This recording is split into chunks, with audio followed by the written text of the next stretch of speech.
this country. Madam We have Secretary, activist judges that we will the, continue to appeal. And then when it gets to the highest court and we get a decision, it is proven that I we want to are reclaim my right, time that we here. have been compliant.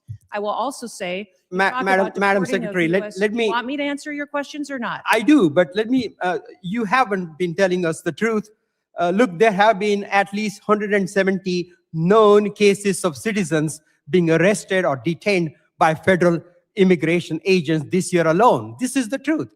Are you lying to the American people right now by denying these reports? When we are doing our targeted enforcement operations against criminal illegal aliens, individuals that are in that area may be detained until we verify who they are, and then they are released. This has been done for years, and every single law enforcement operation that has always happened, we follow the same protocols, and we continue to do that. We have never once detained or deported an American citizen. We have not held them Not and true. charged them.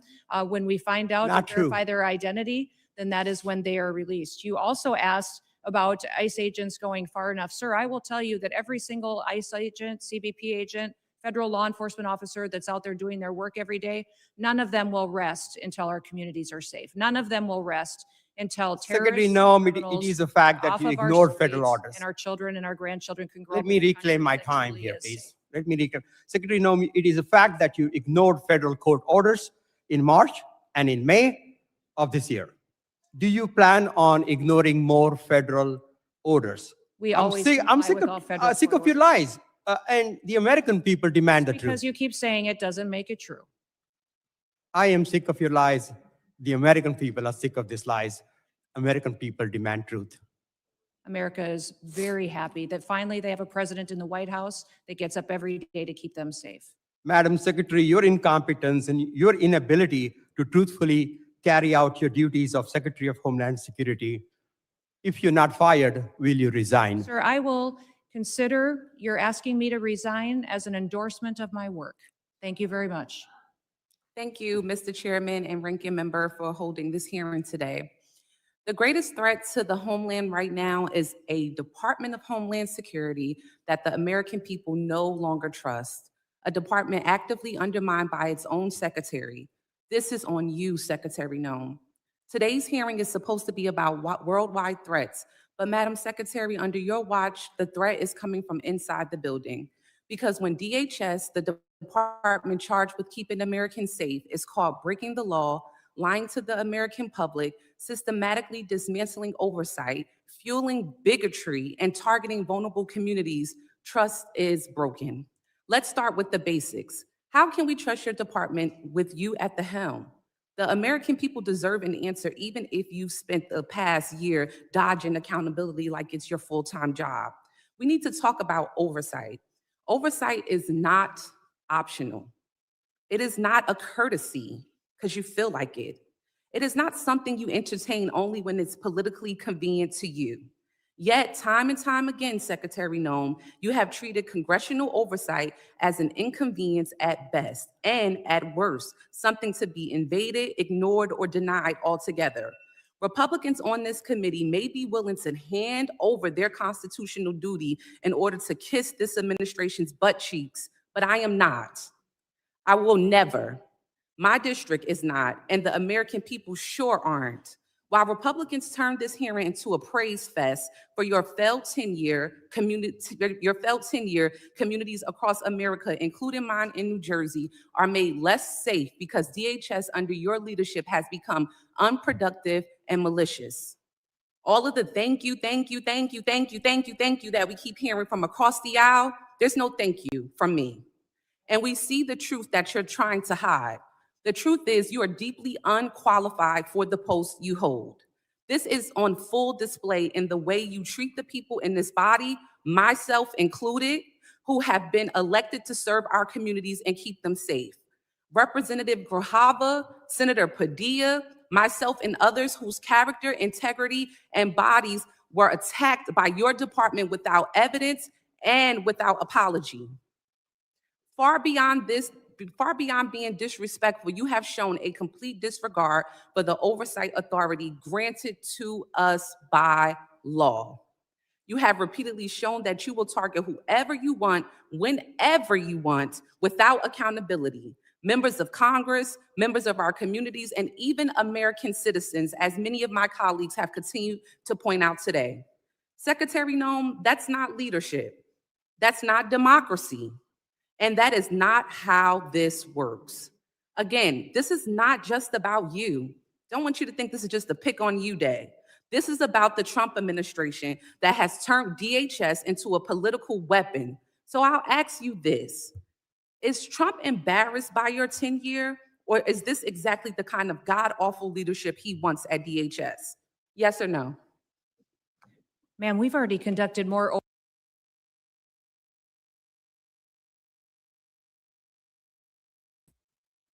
Good morning, y'all. I can't hear.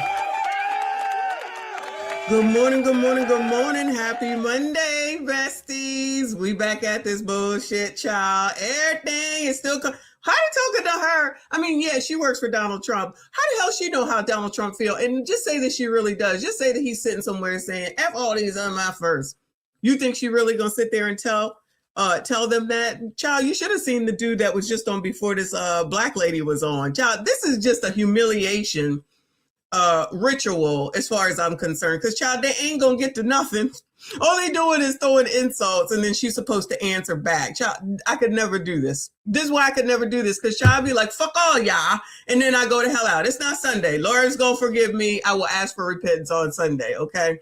Because these people are crazy. So these are the hearings, even though we still I'm gonna go over the interview that she had with Jake Tapper yesterday on the Sunday show.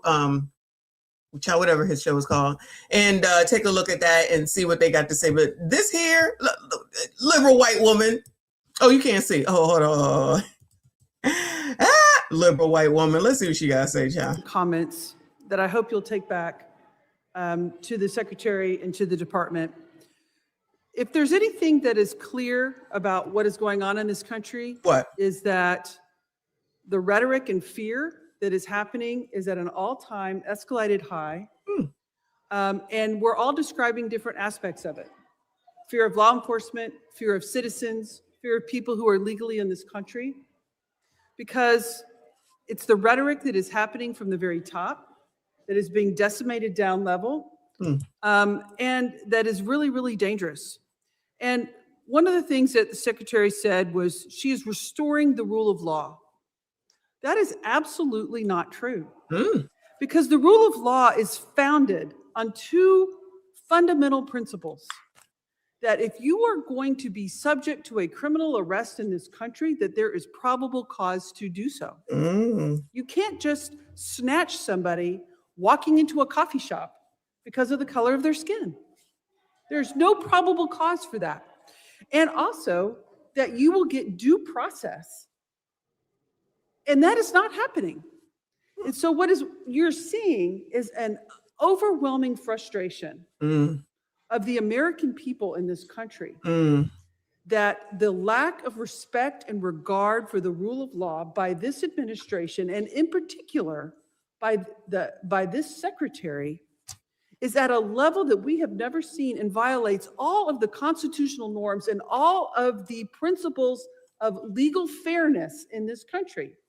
And you're seeing that manifest itself in threats to law enforcement and bubbling over, because people are frustrated and they are channeling that frustration because the administration is not listening and is only doubling down on the rhetoric. You know, this notion that I think my colleagues highlighted, that we're only going to pursue serious threats. It's just not true. I visited an ICE facility outside of Dallas, and over 70% of them were classified as the lowest threat level, as never having a criminal record at all. But yet they were there because of the color of their skin. There was not a probable cause. They're not a threat to this country. They have no criminal history at all. I fully support, as does everyone on this committee, Homeland Security focusing on threats to our national security. We want cybersecurity. We want terroristic threats from abroad to be stopped. Absolutely. None of us want a recreation of 9/11, but we also do not want, under any level, the trampling of our constitutional rights and the legal system of due process. We had. Do illegal people get the right and the benefits of the Constitution and due process? Because I feel like that's what she's saying right now. Child, this will happen when you have liberal white women running off at damn mouth. And these people will talk. And then as soon as Kristi start talking, they want to interrupt her. This is a humiliation ritual. This is not me taking up for either side. This is me like, well, not JB, but yeah. So you're saying the same thing, but whoever said all these politicians are just being politicians, which is basically what this is. So they're going to try to act like they're so wonderful above everybody else. She giving out the same rhetoric right now. The Constitution, the equality, bitch, they are illegal. They don't get that benefit. So F us, right? So just us, okay. So give the rights to illegals. And then I hate what I hate the most is when they say the American people. Child, when was the last time you seen any of these MFers come out and talk to none of us, Bueller? When was the last time that you seen any of these MFers come out and actually talk to us to be able to say, this is what the American people want? I hate that. They are assuming. They are assuming. If you don't like it, leave. It's that simple. You must be liberal. If you sit around someplace that you don't like just to say dumb shit and look dumb, then you're the problem. This is probably your mom. Child, if y'all don't go get your mom and tell her to go to hell along with that girl right next to her. That was inappropriate. And these efforts are breaking down the trust of the American people. I hope you take these concerns back because they need to be addressed if we're going to address the violence in this country. I yield back. Madam Secretary, how many United States military veterans have you deported? Sir, we have not deported U.S. citizens or military veterans. I don't believe you served in the military. I haven't either, but I think you and I can agree that as Americans, we owe everything to those who have served our country in uniform, particularly those who have served in combat. Do you agree with that? Sir, I believe that people that are in this United States that are citizens have legal status here. Madam Secretary, we are joined on Zoom by a gentleman named Sejun Park. He is a United States Army combat veteran who was shot twice while serving our country in Panama in 1989. Like many veterans, he struggled with PTSD and substance abuse after his service. He was arrested in the 1990s for some minor drug offenses, nothing serious. He never hurt anyone besides himself, and he's been clean and sober for 14 years. He is a combat veteran, a Purple Heart recipient. He has sacrificed more for this country than most people ever have. Earlier this year, you deported him to Korea, a country he hasn't lived in since he was 7 years old. Will you join me in thanking Mr. Park for his service to our country? Sir, I'm grateful for every single person that has served our country and follows our laws. Can you please and tell knows Mr. that our Park laws why are you important deported and him? every one of them needs to be enforced. But you understand that many veterans struggle with PTSD, many veterans struggle with substance abuse challenges. This man took 2 bullets for our country. You have broad authority, by the way, as Secretary, to issue humanitarian parole, to do deferred action. Will you commit to at least looking at Mr. Park's case to see if you can help him find a pathway back to this country that he sacrificed so much for? I will absolutely look at his case, but I want you Thank to you. remember that Madam our Secretary, the programs man need to have behind that. you, please stand up, sir. His name is Jim Brown from Troy, Missouri. Like, does she have to do this? Because I'm telling you, I'd have been left this shit. This is just a humiliation ritual. They're not here. And idiots that are in this chat right now will think that these people are really doing something. They are they're as much of a problem as everybody else is. Because all they're doing is trying to act like, I'm not you. That's all they doing. They won't even let her talk. They keep interrupting her, but they keep saying stupid shit that's got nothing to do with, will you look at this man? Child, what do you want her to get down on her knees? These will be the same people talking about 100%.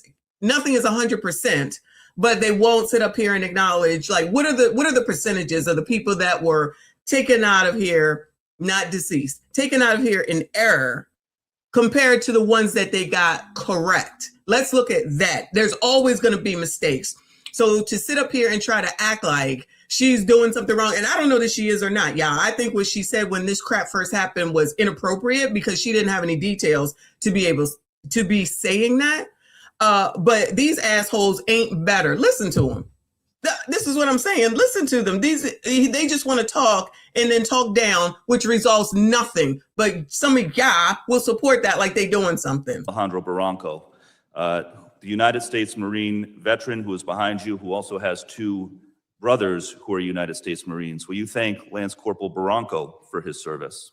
Thank you for your service. So they just want her to just sit here and do whatever they say. Will you thank this man? Will you turn around and thank this man? Will you turn around and kiss my ass? Last spring, while he was mowing the lawn at an IHOP, ICE agents tackled him in the street and imprisoned him for weeks. A peaceful, hard-working man who raised 3 sons to be United States Marines. We need men of that character in this country. Again, as secretary, you have broad discretion.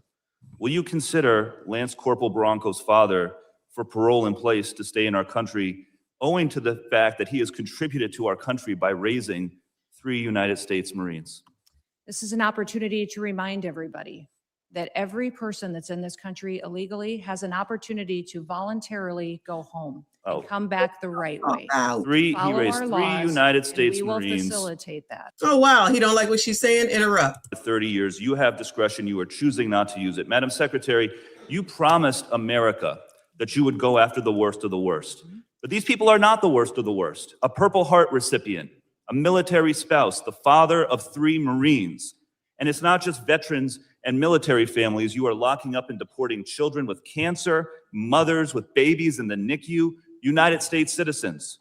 There are many problems with your leadership, but the biggest problem is this. You don't seem to know how to tell the difference between the good guys and the bad guys.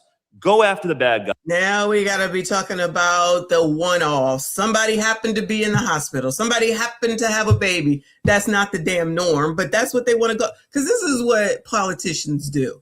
Go after the small percentage of shit to try to make it huge instead of seeing what the majority is. And you dumbasses that are in here saying this shit is okay are the problem because these are your people. So you want to go ahead and this is your side. Let me say it like that. That's your side. So you think it's okay. Okay. It makes no sense whatsoever. And again, this is a humiliation ritual because they're not trying to resolve anything, solve anything. They just want her to just be embarrassed. The domestic terrorist organization, Antifa. That's our primary concern right now.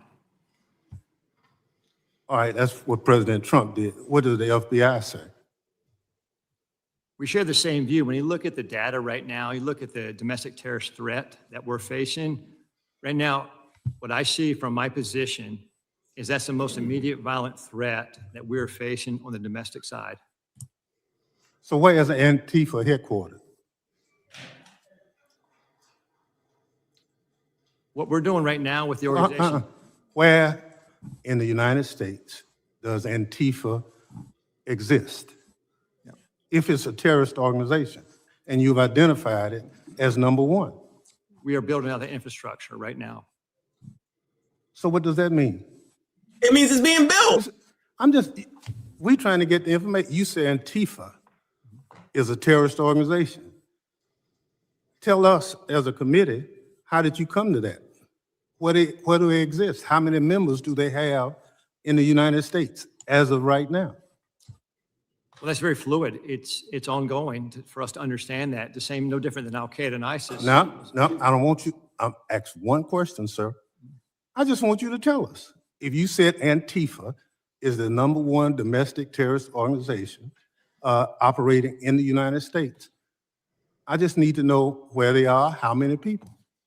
I don't want a name. I don't want anything like that. Just how many people have you identified with the FBI that Antifa is made of? Well, the investigations are active. So you wouldn't come to this committee and say something you can't prove. I know you wouldn't do that. Child, he should have some data. If he knew this was going to be a question, he should have some data. Gentleman from NCTC referenced the unfortunate accident that occurred with National Guardsmen being killed. You think that was an unfortunate accident? I mean, It was a terrorist attack. Wait. Look, I'll get it straight. then you can He shot our respond. National Guardsman in the head. Look, Mr. Chairman, will you direct the witness to allow me to ask my question? It was an unfortunate situation, but you blamed it solely on Joe Biden.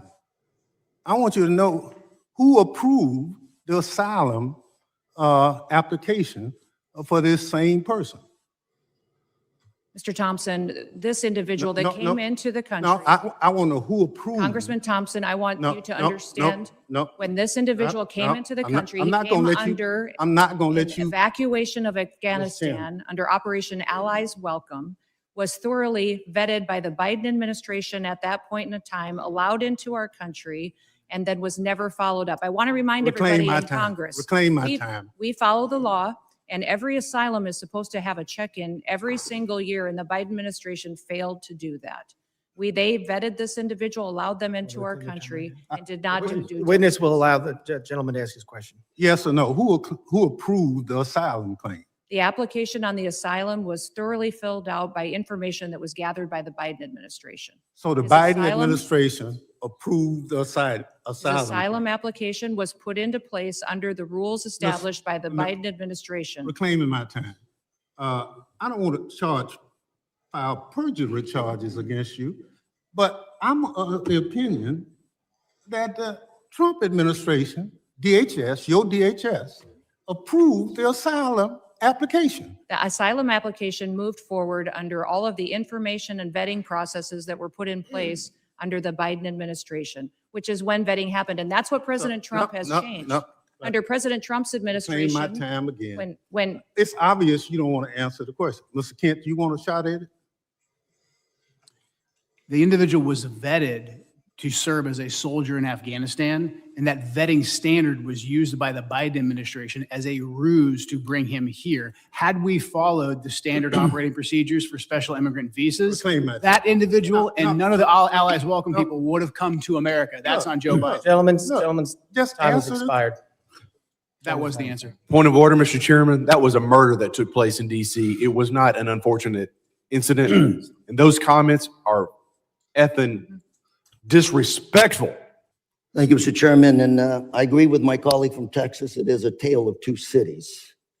Do y'all know what they're talking about? Because I don't even know what the heck it is that they're talking about with regard to that. But let me move on to let's see real briefly what's going on right now as far as protests are concerned. Because child, that is the word of the year in 2026. Are you on this? This afternoon at A lot of y'all should be happy. It's CNN, okay? You happy? It's CNN. to push a group of protesters who were throwing snowballs at law enforcement vehicles. Some were trying to block cars from leaving the facility. Let's bring in CNN's Omar Jimenez, who you just saw in that clip there. Omar, you were obviously at that facility. You've now moved to a protest there. What are you seeing? Yeah, so right now we're at the site of where Renee Good was shot and killed. And really this has become a place to reflect, a place for protests at times, a place for chants, really a place to remember Renee Good, even days removed from this particular shooting. But as you can see, there are chants that break out at times, protesting against federal immigration enforcement being here in the city of Minneapolis. And as cars come through, they're beeping in support of these protesters. But it really has been a day of protests here in Minneapolis. Earlier, we were tracking a protest that was by the thousands, starting out of one of the major parks here in the Minneapolis area as they marched through the city. That was one that was pre-planned, but on a day like this, where I know you probably can't feel it through the TV, but it is definitely the coldest day it has been since this particular shooting. That did not sway and did not seem to sway, I should say, anybody that came out, because it truly was a large turnout. And then over at this federal building that is miles from where I'm standing. This looks like it's from last night. That has been the scene of a little bit more tense, confrontational protests. And the reason for that is we typically see federal law enforcement there forming a line at the perimeter of that complex, and then protesters face off with them there, yelling things at them, sometimes throwing snowballs at them, and as their vehicles pull out of the complex or into the complex, they'll throw snowballs or yell or taunt at them. And so that will then prompt law enforcement to push out into the crowd at times. You showed some of the footage a little bit earlier. That might be a flashbang. That might be firing pepper.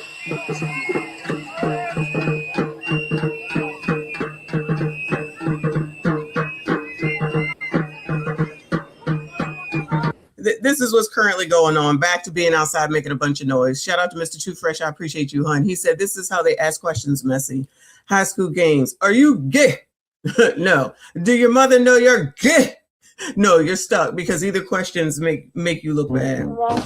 That's why I said humiliation ritual. They're really not trying to get to the heart of anything. It's just to placate and pander to the same people that they're all causing the problem. Somebody should have came out by now and said, you know what? Everybody need to calm the F down. Everybody need to calm the F down. Has anybody done that yet, Bueller? Has anybody done that yet?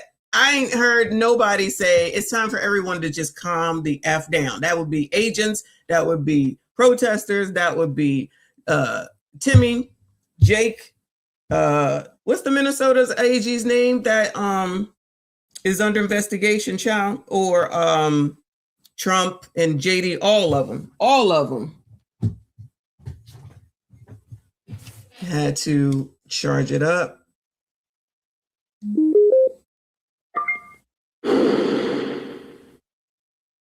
When are they going to do that? They're going to wait until something horrific happens and then all of a sudden it's going to be like, oh my God, we need to do something. All of them. I don't care what y'all say. All of them. Anyway. Yeah, these look like people I want to run up on. Liberal white women. Do y'all not have to go to work today? Liberal white women and low testosterone men, do y'all not have to go to work today? I don't. But I'm just saying for y'all.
I think this is the one that happened yesterday.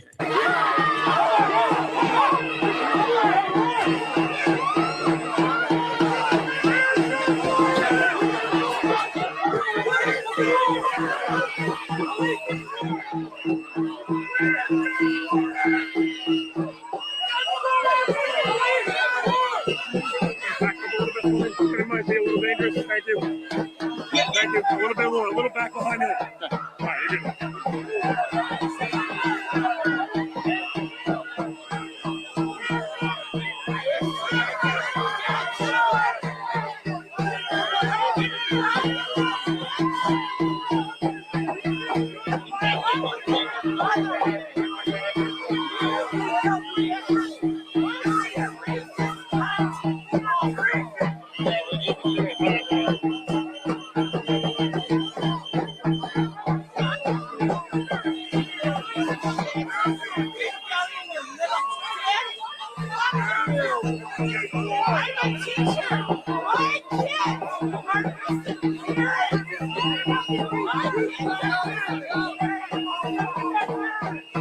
You hear these women in the background, allegedly women, just screaming and screeching, probably losing all parts of their voice.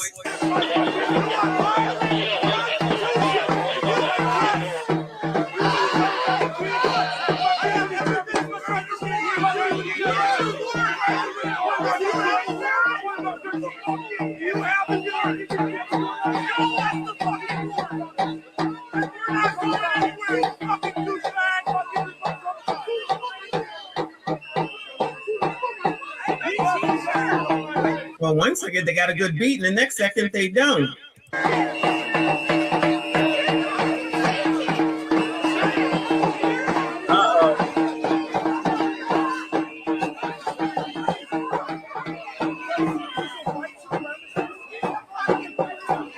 Somebody said these are white supremacists. I heard that through all the banging.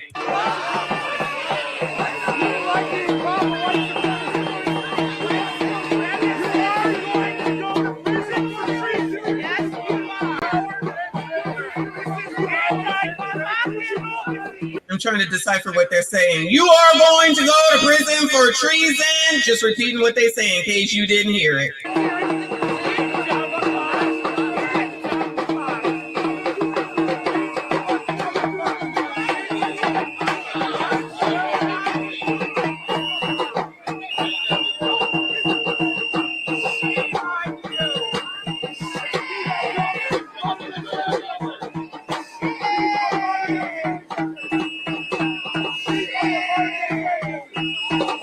Shame!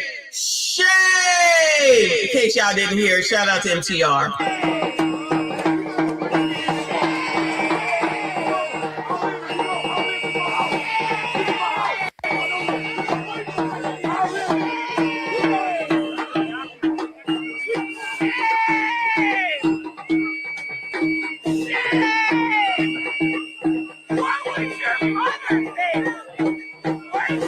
What does your mother think?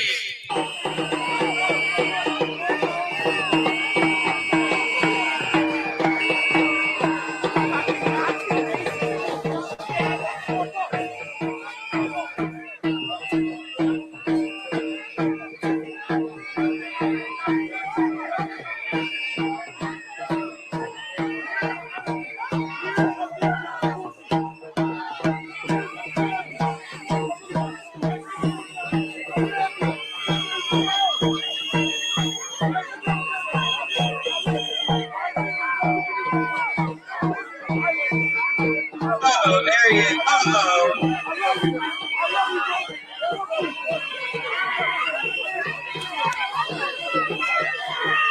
Oh, no.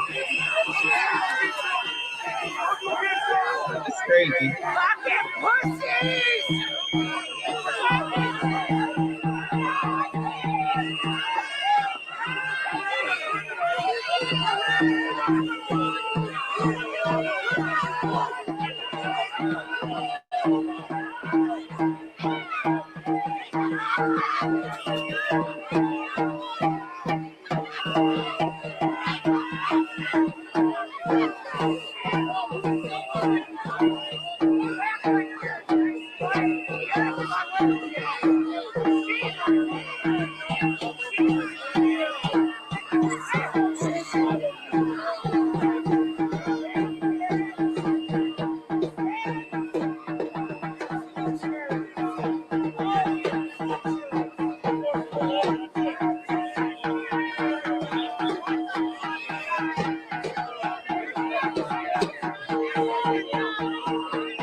Peaceful protesting?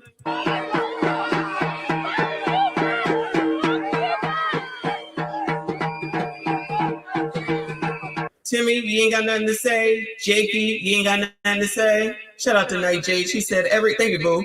Every time I see these women, I think my husband would literally red rum me if I did any of this nonsense. Heck no with my kids. What the F? Child, ditto. Child, I know liberal women don't want to hear this. They wouldn't allow us to. Not that we would even do it, they wouldn't allow us to. But, you know, people who want to be strong and independent and feminist, these are the things they waste their time with. I'm going to just leave it at that.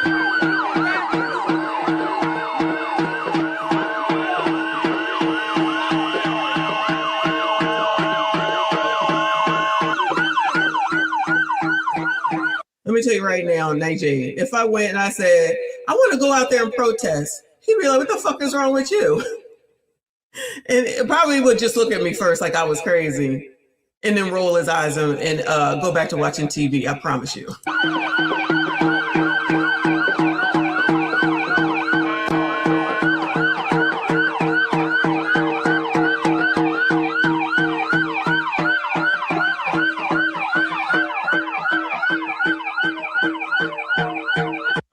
beat of the siren more so than the drum.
A bunch of women.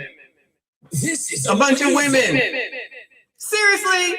Come on now. Shout out to Trey. Thank you, Boo. He said, hey, Messi, you notice it's not a color in sight screaming racism.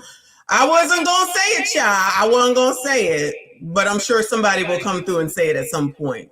I think this happened yesterday. Okay. I'm watching this on, what channel is this? What is this channel? Hook Global. They're running this feed 24 hours a day.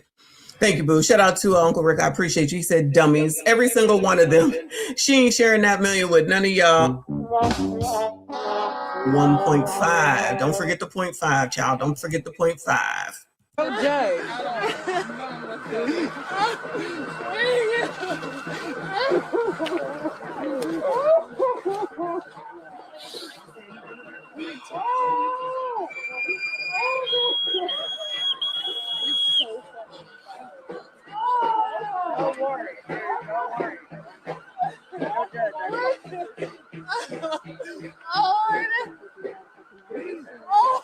There's a piece of paper that they're pulling off of the pad in their car.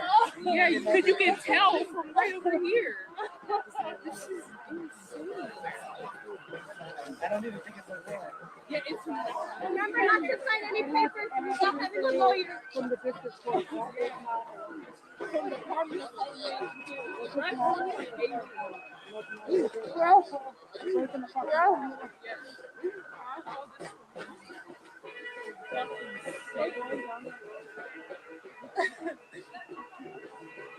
Hold on. I think get the fuck out! Get the fuck out! Get the fuck out of here! Are you afraid? You should be! Are you afraid? You should be. Woo!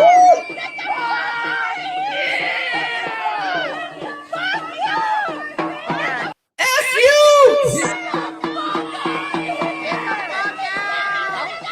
All right, that's enough of this noise, child. Let me see what else is going on, child, because they're getting on my nerves. Can we look at some other news before we get back into this because of the U-Haul thing, which I think is important. So yesterday or last night or sometime, shout out to Reaper for letting me know, and of course StreamYard is StreamYarding, that a U-Haul ran into some protesters down in LA, but not because of this, because of Iran, I think. Iran.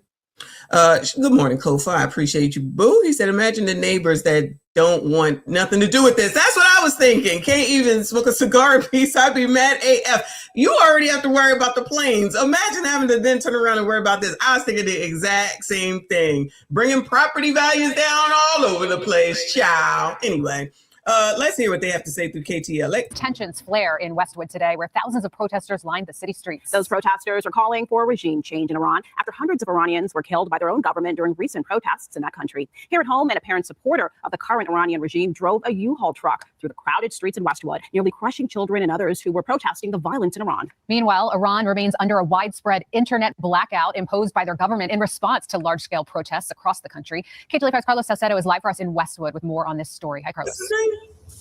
Hey, ladies, definitely some scary moments for protesters near the federal building here in Westwood. The driver of a U-Haul truck plowed into a crowd of demonstrators, injuring one of those protesters. And tonight, that driver, he's in police custody. Good. Terrifying moments after the driver of this U-Haul plows through demonstrators near the federal building in Westwood, striking one person. The incident happened around 3:30 Sunday afternoon as more than 2,000 protesters had gathered to march in solidarity with the people of Iran. I looked at my daughter and I said, this truck is going to explode any minute. Thais Aliabadi was marching with her teen daughter when she noticed a truck covered with banners she says were in support of the Iranian regime. While some in the crowd started confronting the driver, even shattering windows, that's when he hit the accelerator. And Johnny, where did he think he was going to go? You wasn't getting away any daggone way, you jackass.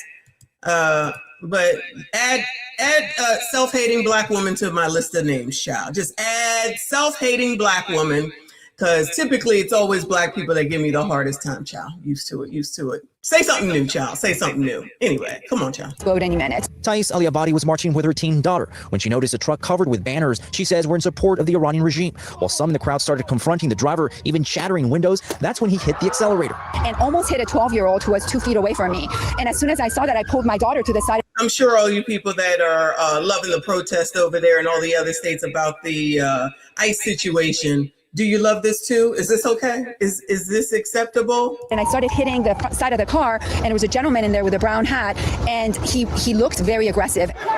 Pandemonium erupted shortly. Add disgrace to the list. Yeah, add disgraceful to the list. Y'all are very good at calling names. I'm just trying to understand why you think I give a fuck. Welcome to the show. Thank you for the views. Everyone who please hit the like button for me. Dislike button, because you're here watching anyway, because that's how your mind works. You think you're going to do something. You think that you're going to do something that's going to make a difference in my thought process just because it's not the same. This is what liberals do. If you don't follow them 1000%, they start to hurl insults and think that that's going to make a difference, child. This is what they are. I'ma tell you. I'ma tell you. You're not gonna tell me. I'ma tell you. I'ma tell you. You heard what I said? Because I'ma tell you. You're not gonna tell me. I'ma tell you. And yes, this is exactly a mic that you would buy a child or someone who wants to do karaoke, because at times we do karaoke over here.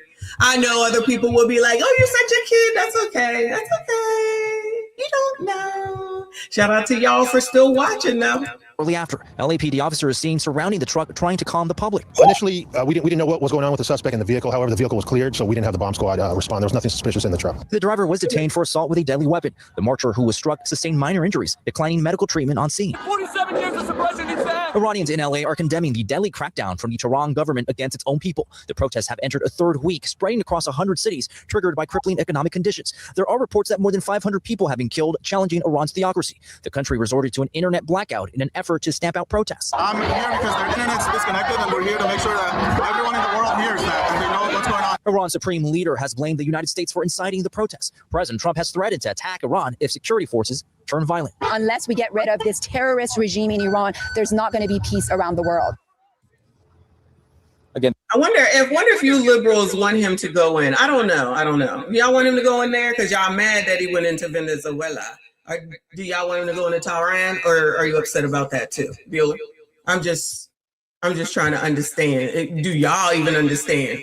Or y'all just out here just upset based off of what somebody says? I'm just asking a question. Y'all, since you here, you might as well answer the questions. Stop with your insults, but I know that's what y'all like. I know that y'all's lame.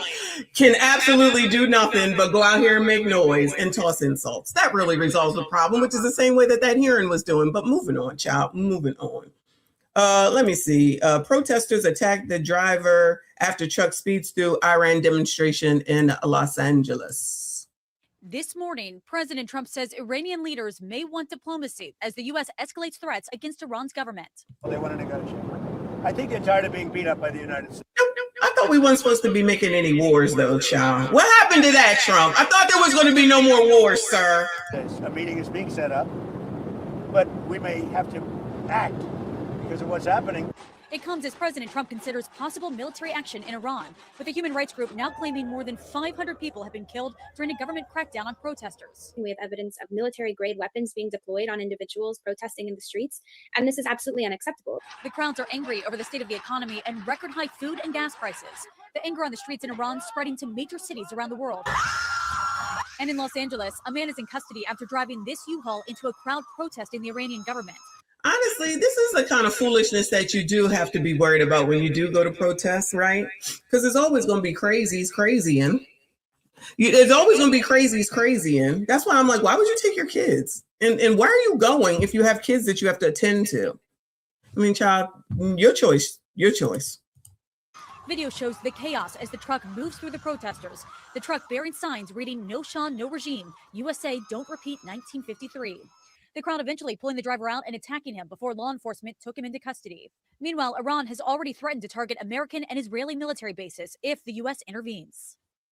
What? A U.S. official says the president has been briefed on a range of options for military strikes. There will be a meeting tomorrow to discuss a possible response. Of course, tomorrow is tomorrow. So this is from today. But over here, it does say on ABC, at least 538 people killed in anti-government Iran protests, the activists say. This is from last night. In tonight's deep dive, those massive protests in Iran turning violent. Human rights and activist groups say more than 500 people are dead, and more than 10,000 have been arrested amid the government's crackdown on people who are taking to the streets and demanding regime change in the Islamic country. My next guests are a couple who were political prisoners in Iran. Both of them were accused of espionage and wrongfully imprisoned by the current regime in 2014. Yegi Razaneh was released more than a year before her husband Jason, who spent more than 500 days in captivity before he was released in 2016. Joining me now, the directors of Press Freedom Initiatives at the Washington Post, Jason Rezaian, and Iranian-American journalist Yevgeny Rezaian. Thank you for both being here. Now, you are both journalists who covered Iran, and Yegi, you grew up there. What's your reaction to how massive the protests have become and the government's violent response to them? First of all, thank you so much for having us and be willing to listen to the voice of the people who has been cut off, but we're trying to be their voice as much as possible. Yes, I grew up there. We witnessed very similar violence and brutality by this regime in 2009. We have seen it over and over again in 2017, 2018, 2019. If you remember, in 2020, they shut down their own passenger airplane, the Ukrainian passenger airplane, with over 176 innocent Iranians over the plane. In 2022, if you remember, there were mass nationwide protests, which is now known as Women Life Freedom Movement. So this is not, unfortunately, new. Iranian people have been done by this regime, and this regime has done nothing to meet very basic needs of the Iranian people, whether economic or social freedoms. And this is the loudest message that Iranian people are sending to the regime and to the outside world, showing that they don't want this regime anymore. And obviously, every single time that they come out and exercise their freedom of expression, which has been taken away from them for over 47 years, they are being faced by live bullets and military ammunitions. Now, Jason, Iran's exiled crown prince, who is living here in the United States, posted on social media today calling on protesters not to leave the streets and writing, "I know that I will soon be by your side." What do we know about him, and is he a credible opposition figure? Well, we know quite a bit about him. He's been living here in the United States, just outside of Washington, D.C., for much of the last 40 years. He has a clear presence on social media, and a lot of people in the country are nostalgic for the reign of his father and grandfather. But the simple reality is that he hasn't led any movement or people or organizations that I'm aware of in all of these years. So I think, first and foremost, we have to listen to the demands of the Iranian people. They are clear and present in the streets with or without him calling them to the streets. And if you were to ask me, if I had to guess or put money on it, whoever's going to lead Iran after the fall of the Islamic Republic, whenever that happens, is in Iran right now. Now, Yegi, President Trump has also posted support for the people protesting the regime and warned of potential U.S. intervention in Iran. What do you make of that? Well, the truth is that Iranian people are such proud, strong people. Asking for a foreign intervention is the last thing we want. But also, on the other hand, this regime has proven so brutal. And the truth is, there's a little bit of difference between Iranian people and what exists in the U.S. Iranian people are not weaponized. They don't have guns. They don't have any other way of showing up. They have to show up to the streets empty-handed. They have no way of defending themselves or their loved ones. And just by putting out fires or putting up fires or things like that. Child, did she say she want to help or not? I feel like she running off at the mouth, child. All right, that's enough. So y'all know what's going on. That's what happened in LA last night. All right, shout out to Reaper for letting me know about that story. What's going on in New York? Thousands of New York City nurses are on strike at major hospitals. Why? Nurses are on strike in New York City. The nurses failed to reach a deal during contract talks over the weekend. Christina Fan is live outside Mount Sinai on the west side, where the number of nurses joining the picket line is growing this morning. Christina. Who's in New York? Who's on the ground in New York? Cindy, good morning. We're currently standing in the middle of a crowd of about 300 nurses who are protesting at Mount Sinai West. This is just a very small sliver of nearly 15,000 nurses across 5 privately run major hospitals who walked off the job this morning. The size of the strike prompted New York Governor Kathy Hochul to declare a state of emergency, worried the strike could jeopardize the lives of thousands of patients. The key issue. Oh no, what is going on in New York? Issues the two sides can agree on include safe staffing for patients, healthcare benefits, protection from workplace violence, and wage increases. The impacted hospitals are Mount Sinai Hospital, Mount Sinai Morningside, Mount Sinai West, Montefiore, and New York Presbyterian. Both sides bargained through the weekend, but were unable to come to an agreement. Montefiore called some of the nurses' demands reckless and irresponsible. Mount Sinai said it continues to bargain in good faith, while New York Presbyterian called the union's demands unrealistic. Nurses striking here at Mount Sinai say the most critical issue for them is the hospital cutting back on their health care benefits. For me personally, it's going to be our health care. I have been here for 2 years and I've made such great bonds with the nurses here. And I know that there are nurses who have battled cancer and depend on their health care. So we need to make sure that the health care that we receive stays intact because their lives depend on it. We love our jobs and striking is a last resort. Mayor Mamdani acknowledged the situation Sunday evening, posting a message on X that read in part, "No New Yorker should have to fear losing access to health care, and no nurse should be asked to accept less pay, fewer benefits, or less dignity for doing life-saving work." Again, right here in front of Mount Sinai West, you can hear all these nurses. There are hundreds of them out. They walk off the job at 7 a.m. They say they will be here until 7 p.m. every day until a deal is reached. We also know that a separate crowd of nurses plan on rallying in front of New York Presbyterian. They're holding a press conference there at 10 a.m. with the latest updates on this strike. We're now reporting on the West Side. Christina Fan, CBS News, New York. Christina, thank you. Our team coverage continues at Montefiore Hospital in the Bronx, where nurses hit the picket line just about an hour ago. Aziza Schuler has been live there for us all morning. She has more details on the strike and how it could impact patient care. Aziza. Good morning, Cindy. Well, groups of nurses have been walking off the job and out of the doors here at Montefiore Medical Center on 210th Street in the Bronx. Many of them are lined up on the picket line. They're gathered on both sides of the entrance. Most are wearing red berets, holding signs and chanting. Montefiore says it is planning for what could be a multi-week strike. I want to bring in one of the registered nurses here at Montefiore Medical Center. You've been here for 4 years. I'm gonna have to do that afterwards. I can't do it right now. I've been trying, but I'll handle that. Thank you, though. Thank you, Nicole. Thank you. I appreciate you. Shout out to all the mods. Thank you for everything that you do. Everyone, hit the like button for me. Subscribe if you are new. Who's in New York? Why are they striking, child? No, they need more money. Don't we all? About what your message is to your patients who are watching you all today. Our message to our patients is very clear. We're out here, we're fighting for better conditions inside the hospital so that when you come and get the care that you need, you get the best care that you deserve. More importantly, if you're in need of care, we want to make sure that you come to your closest hospital. Hospitals are open, you will receive care. So that's we're really want to enforce you guys. So please come and get the care that you need. And there are approximately 1,000 or so nurses out here today, some of them marching around the entire hospital. How is this protest or strike, if you will, expected to grow throughout the day? Yeah, so much similar to how we do shifts in the hospital, we've asked nurses to come out and pick up a shift on the picket line. You know, every hour counts. We're asking for 4-hour shifts at a time so that the entire day is covered on the picket line. Thank you so much, Roxana. And they also have travel nurses who are being bussed in to cover these shifts for the nurses while they are out on the picket line. From what I hear, they have short-term contracts that they will be on until these nurses return to the job and come to an agreement. So health officials and state officials are urging patients to continue with their scheduled appointments, and the emergency rooms remain open here at Montefiore Medical Center, as well as all of the hospitals that are being affected by this strike. We're live outside of Montefiore Medical Center in the Bronx. Aziza Schuler, CBS News, New York. All right, shout out to the Bronx. So you're saying one person is saying that they're not paying you, they're not treating you right. I know that nurses do a lot. I know they do. My daughter is a nurse as well, but it's like I know y'all get shit stuff to do. I know y'all get shit stuff to do. But I thought, depending on what level you were, that you could make more money. So if you're a CNA, you're obviously not going to make as much as an LPN, who's not going to make as much as an RN, right? Ain't that how it goes? So after you become an RN, what do you do? Become a doctor, or are you a higher nurse? I don't know. I don't know much about nurses, but I do know that you need some damn nurses up in this hospital, because most of the time doctors ain't even there. Child, the doctor is home waiting for you to call to say time to have the baby, which is really the only time I've ever been in the hospital. Time to have a baby, bring your ass. And then they come an hour later. Don't call me until she's 9 centimeters dilated.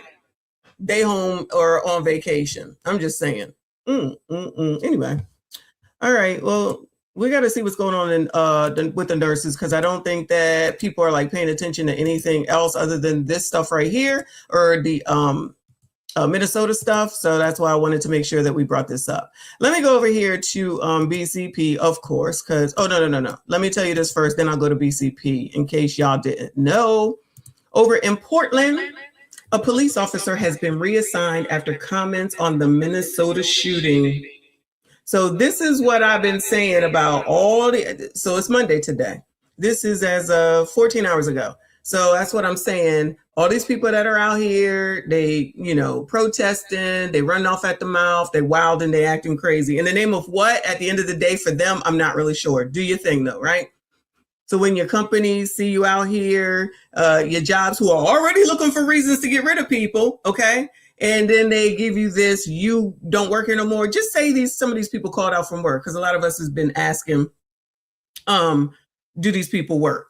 So if they go and are out here wild and say they called into work sick and then they job see them, now what y'all think about to happen? Now, what do y'all think about to happen? Then it will be, it's, misogyny, patriarchy, racism, homophobicism, any ism or obic is what it will be.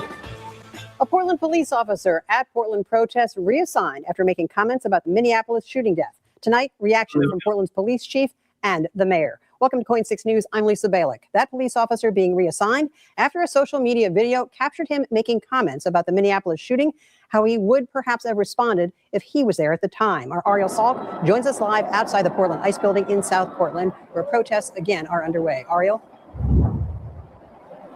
So the caption on the video says it was taken here Friday night. The unidentified officer appears to be a part of the bike patrol.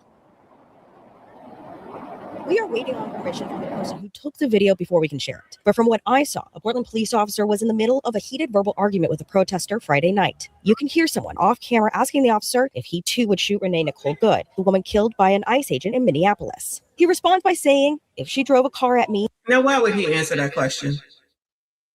Why would you answer that question? Dummy. No sympathy for him. Child, do your job and don't be talking to these people. Just do your job. Protester Friday night. You can hear someone off camera asking the officer if he too would shoot Renee Nicole Good, the woman killed by an ICE agent in Minneapolis. He responds by saying, if she drove a car at me, yes. Later in the clip, you hear him say, sometimes criminals get shot if they threaten a cop. Portland Police Chief Bob Day says the Bureau is aware of the video and the officer is being reassigned while the incident is under review, saying in a statement in part, quote, tensions are high at this time, and this is affecting all of us, including community members and Portland Police Bureau members. And as we move through what may be challenging days and weeks ahead, it remains essential that all of us seek steady, respectful communication that supports safety and lawful protest activity. Portland's mayor also releasing a statement saying, like Renee, everyday Portlanders across the city have stood up to reckless, escalatory federal government, and they need to know their local leaders and law enforcement are on their side. Now, the officer does not say if he saw the video of Renee Nicole Good's killing. We have girl, you know damn well he saw it. Stop this. Reached out to Portland City Councilors, and we are waiting on a response. Reporting live. Child, they ain't got nothing to say. That man about to be on up out of here, fired from his job because he couldn't just not say anything. Moving on, child. Moving on. DHS. CNN, DHS to surge 1,000 more agents in Minneapolis. 1,000 more? That about 1,000 additional Customs and Border Protection agents are set to deploy to Minneapolis. That is according to two federal law enforcement sources. An ICE agent there shot and killed Renee Good just last week. Let's get to CNN's Whitney Wild for the very latest on all this. In this additional deployment, Whitney, what are you learning? Well, this is a massive increase, John, because this was already the largest immigration action to date with 2,000 agents spread throughout the Twin Cities. Now we know that's going to be a 50% increase, 3,000 agents spread throughout that area. This is according to two sources. According to CNN's Priscilla Alvarez, Customs and Border Protection Commander Gregory Bovino had already been on the ground. He is going to be part of this operation. He is a well-known figure. He led operations in Chicago, New Orleans, and Charlotte. One of the sources telling Priscilla that he is going to be conducting targeted operations, which include door knocks. And in those situations, The documents that are provided to those targets will include administrative warrants, which are signed by an immigration officer. All right. Hold on. The nurses are talking, y'all. The nurses are talking. Let's hear them. Okay, en español. Soy la concejal Carmen de la Rosa, represento este gran distrito.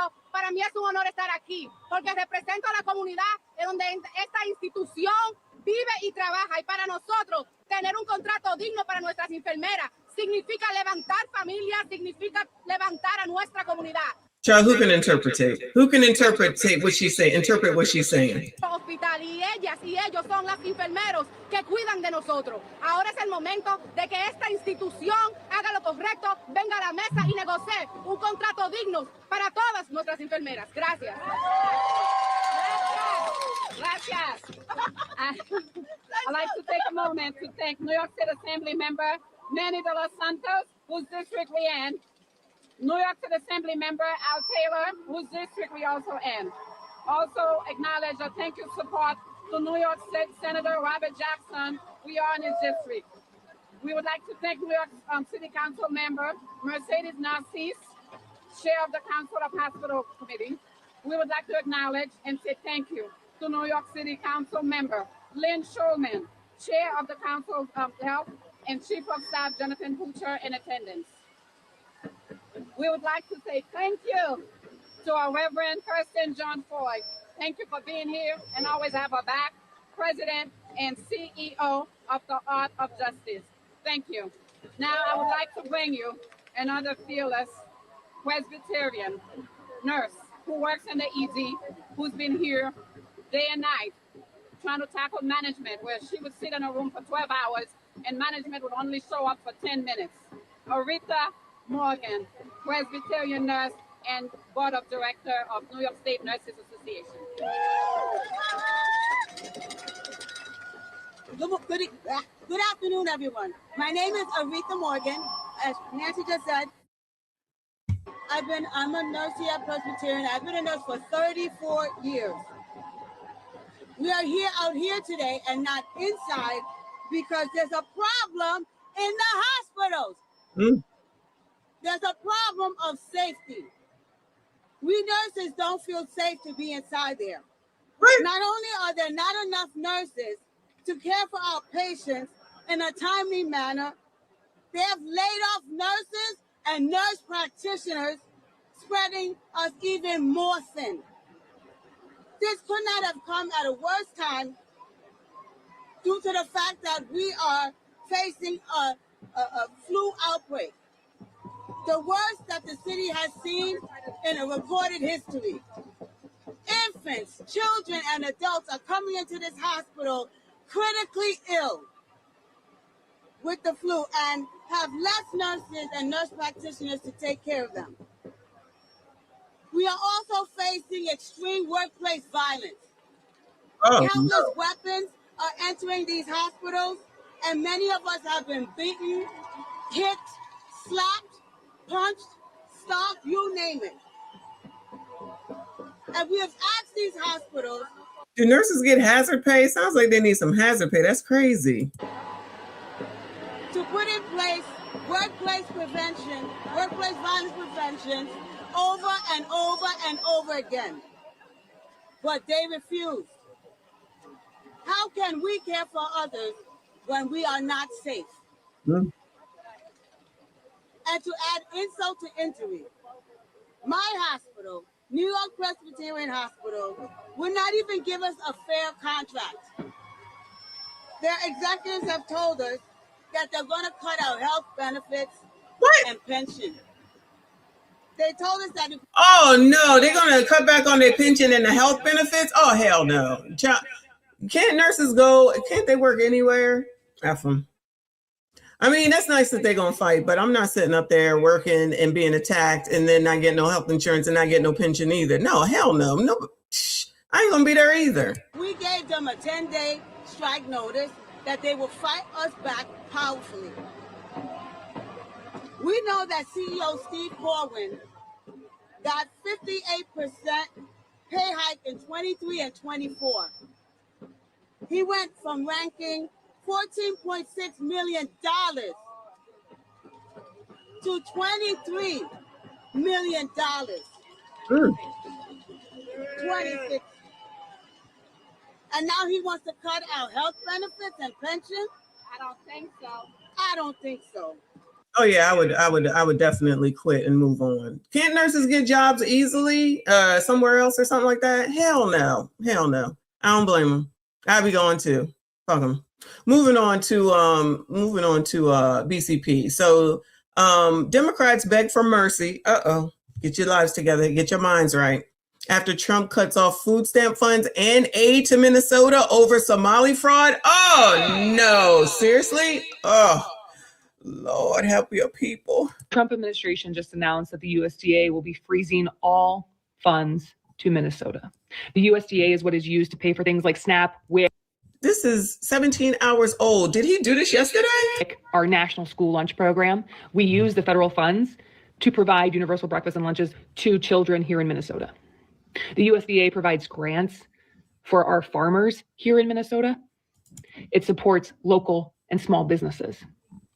They are cutting a lifeline to Minnesota.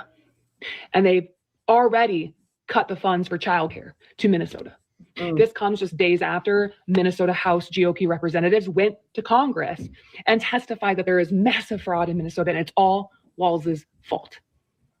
They are cutting off funds to the most vulnerable people in Minnesota. Our children will go hungry. Our families will not be able to afford roofs over their head because they can't have childcare. Our farmers will lose their farms. So the Trump administration froze federal food assistance. Do I need to go over this again, or the previous rants over the last 2 days, or I'm sorry, over the last week are enough? I'll let them rock. All right, come on, y'all. Money to Minnesota. SNAP, food stamps, programs that literally feed people. Children. And before anyone jumps in screaming fraud, here's the part they don't want you to hear. This wasn't a court ruling. This wasn't proven wrongdoing. This was an executive freeze justified by allegations, not verdicts. Boy. So we got to talk about more major moves from the Trump administration that is pissing Democrats off. Liberals are losing their minds right now because the Department of Agriculture has moved to cut food stamp funding from Minnesota, due to the Somali fraud. Secretary Brooke Rollins, enough is enough. The Trump administration has uncovered massive fraud in Minnesota and Minneapolis. Billions siphoned off by fraudsters, and those in charge have zero plan to fix it. All right, that's true.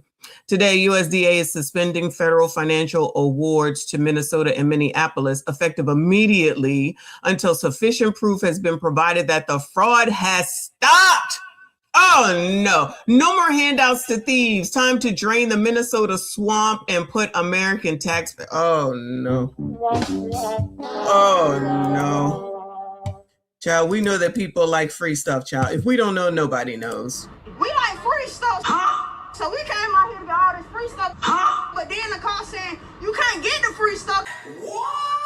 Because the people want to take it. And how y'all going to take some stuff that ain't even yours? It's free.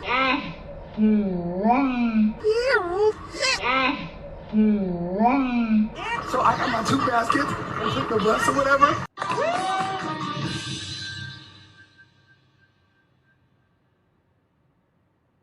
Wait a damn minute. We get down here, we get some free stuff. We're already in a recession. Times are hard. Why not just let us get the items and invest and be okay? We are Black women. We care about our crown. Why not give back to the community and let us get the product? The tools, any other eviction. Scandal, there's good reason to believe that all of the federal programs, the federal tax dollars, our tax dollars going to Minnesota, a state run by Democrats and Tim Walz, that those funds are being used fraudulently, right? A significant portion of those funds are being used fraudulently. That is, there's good reason to believe that. And because of that, the administration is pausing funding while they investigate. Okay. Treasury Secretary Scott Bessent has been on top of this, right? He's saying that IRS is getting involved in investigating major financial institutions and Tim Walz himself for the fraud that he allowed to get out of control. Because in my opinion, I think the Democrats supported the fraud. They were complicit in the fraud. and they benefited from the fraud. Okay, and yes, they should be investigated. Like all 50 states really should be investigated. It makes me think back to the beginning of the administration. You had some very high-profile disagreements with Elon Musk, who was running Doge. Is the basic thesis of Doge been, more necessary than ever? And do you think there's a way to amplify that work moving forward? Yeah, and Chris, to be clear, I was in 100% alignment with Elon on the waste, fraud, and abuse. It was just, the Silicon Valley motto is move fast and break things. I said my personal motto and the Treasury motto is move deliberately and fix things. And that's what you're going to see in our investigations. You're not going to see headlines tomorrow. You're not going to see them next week. But in a month, quarter, that once we get people in the bear trap, they're not getting out because we will have conclusive evidence to present. And I think that they will have to make plea deals, that they will be willing to negotiate, to turn in higher ups, to help us map out how this happened. And again, we're going to take this Minnesota map to other 49 states. But one curious detail, this interview was originally scheduled for the Minnesota State Capitol. Can you explain why that didn't come to pass and why we're here? For one reason, Chris, Tim Walz is a coward. He is a coward. He would not guarantee that the Treasury Secretary of the United States of America would have police protection in the Minnesota State Capitol. He is afraid of what is coming. And he's not going to be able to hide behind this curtain because we will get there. And I don't have to go in the Capitol building to investigate him. I would love for him to come to Treasury and answer some questions. I can guarantee you that he will be safe and sound then, depending on what we discover. I don't know about his future. And as I said earlier, that will be the only view of the Oval Office he ever gets. Because let's just think about the long arc of history. The suppression of this story is this guy got to within could have been one heartbeat away from being president of the United States. And when we don't have a functioning mainstream media and great independent journalists like you, citizen journalists who go out and do the investigative work, because the people who are supposed to be doing it don't do it anymore. Yeah, so you've seen that, you heard that. Okay, they're making moves to go after Tim Walz, to go after the state of Minnesota. Shout out to Uncle Rick, who is in Minnesota. It looks like the rumors are that Timmy should be stepping down this week. Oh, no. Who the hell gonna take over if Timmy goes? And who are we gonna make fun of if Timmy goes, yeah? Hopefully we see Tim Walz in handcuffs, right? I think the odds of him actually being charged are going up every single day, right?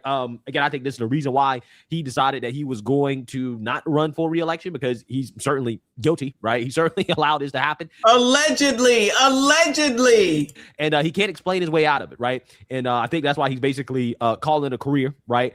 He's trying to get out in the spotlight because he knows that the longer that this issue stays in the public eye, the worse it makes Democrats look, right? This is why they're trying to distract us with these riots and these protests over the woke woman who won a Darn Award because she decided that she wanted to obstruct a police officer. So with that being said, the Trump administration, again, is moving to freeze more funds. Okay, they already moved to freeze the child care funds that Minnesota receives, and now they're moving to freeze agricultural funds, which includes food stamps for the state of Minnesota. So without further ado, let's go ahead and get into this.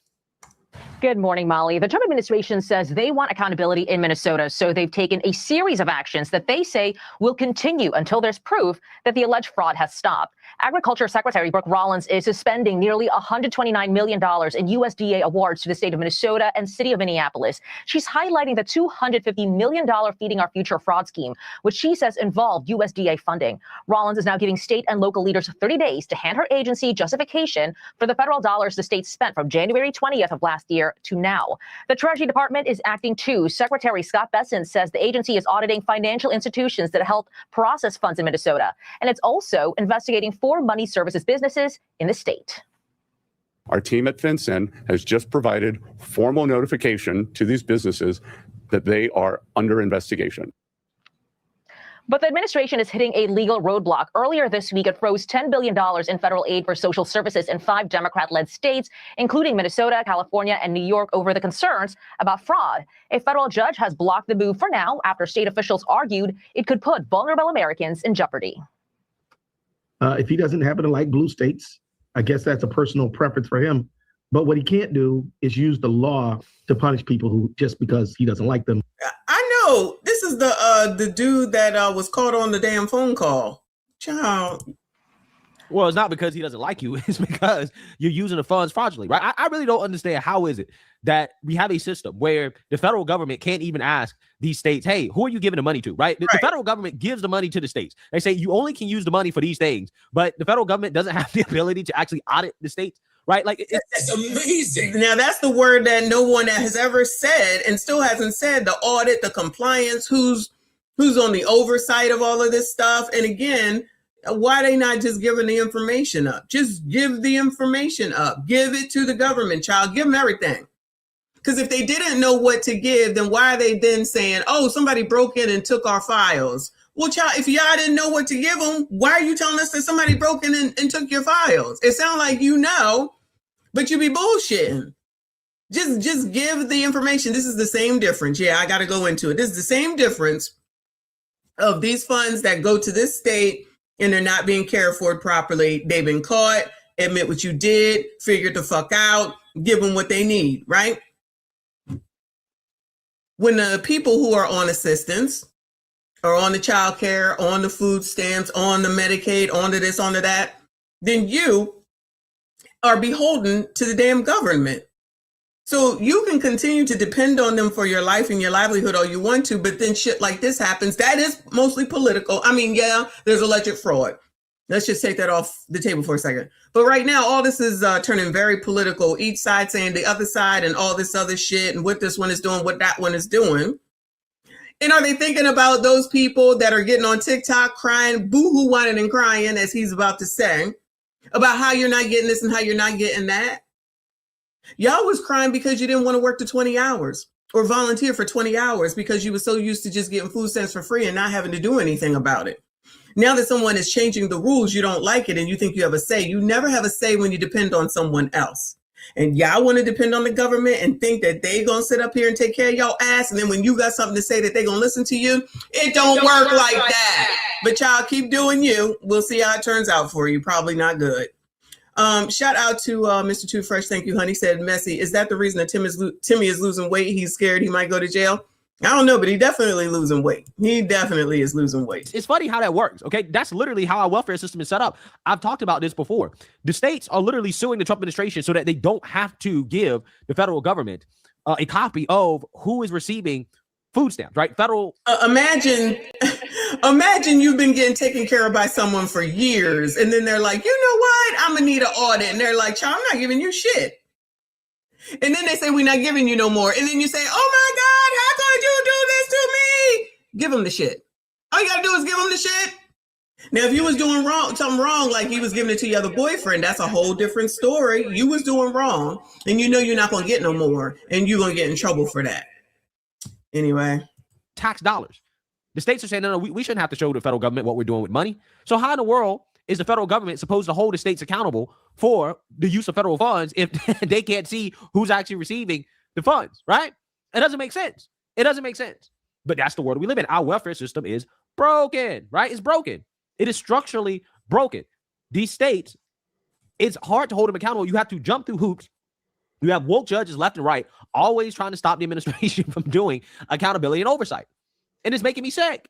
It makes me sick. This is why I think this administration needs to stop warning these Democrats and just go ahead and freeze the funds, because there's a woke judge that's going to block it anyway. Just go ahead and get it started. Let's go ahead and get the legal battle going, right? Might as well. But remember when they came through after 40 days, 40 nights of the food stamps, and something is only, I forget what it was. Something is only in place until the end of this month, January the 31st. I forget what it was. And child, if they go and they can shut down the government again. And if they shut down the government again, even though they extended food stamps, I think until August, you're not getting your food stamps. It's going to be the same shit. And listen, I don't know, y'all. I don't know. But this is what I think. These people keep staying out here effing around and messing with these ICE people, carrying on and doing this bullshit and continue to make it worse and worse. I have a feeling. I got a feeling. I could be wrong. I just got a feeling that something will get shut down. And then they'll be back in the same place that they were before, boo-hoo whining and crying about no food. Then there's no food or no child care.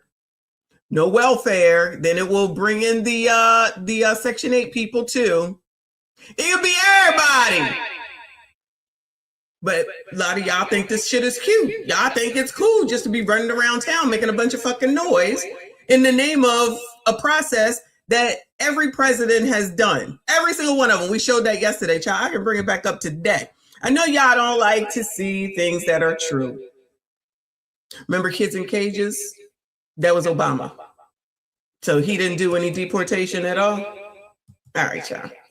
We just need to pause all welfare, right? Just pause all welfare and let's go ahead and get the legal battle going, right? Maybe that's what we need to do. Keep it all the way 100. Let's pause all of the government cheese going to these states, these blue states specifically, and let's go ahead and fight it out in court. Because that's what they're going to do anyways if you wait. But the only way to fix a fraud is to freeze the funds. To freeze the funds and investigate. You don't want to keep giving out funds that are being used fraudulently. We're talking about $9+ billion. It's okay to give out funds for it to be used fraudulently when it's the person on the receiving end is receiving something. I'm not saying that they're receiving it fraudulently, but as long as they're receiving what they want because it's free, then they want it to continue. Let something happen to them and somebody fraudulently does something to them. How many scam stories have we seen? Then it's, oh my God, romance scams, yeah, where these people is giving away their livelihood, mortgaging their home, selling it to give the money to that person. Then it's like, oh my God, you got to do something about all of this. It's not right and it's not fair. But for this, it's okay. Just leave it alone. Just let Timmy do what he wants to do. In fraud out of Minnesota. And the federal government has to jump through hoops in order to hold Democrats accountable, to do oversight, something that Democrats failed to do. That happened. The block is valid for 14 days to give both sides time to hand in more extensive legal arguments. Molly. Madeline Rivera, thank you very much. Minnesota Governor Tim Walz is calling this all an assault on his state. We're exhausted as Americans, and this Our favorite interpreter is back. relentless assault on Minnesota, for whatever reason, is just cruel now. It has reached cruelness. So please, just give us a break. And if it's me, you're already getting what you want. But leave my people alone. Leave our state. Let my people go. Is Timmy bowing? Is Timmy waving the white flag? Timmy, you need to tell your people to ramp it down. That's what you need to do, Timmy. Tell your people to ramp it down, cha. You and Jakey need to do that, in my opinion. It's just cruel now. It has reached cruelness. So please, just give us a break. And if it's me, you're already getting what you want. But leave my people alone. Leave our state alone. This dude is begging for mercy, right? He's begging for mercy at this point, right? Begging for mercy. Leave us alone, please. I gotta feed these kids. I gotta give out these free lunches on the mainstream liberal media about the administration freezing food stamps, and she's panicking just like the rest of the Democrats. Take a look.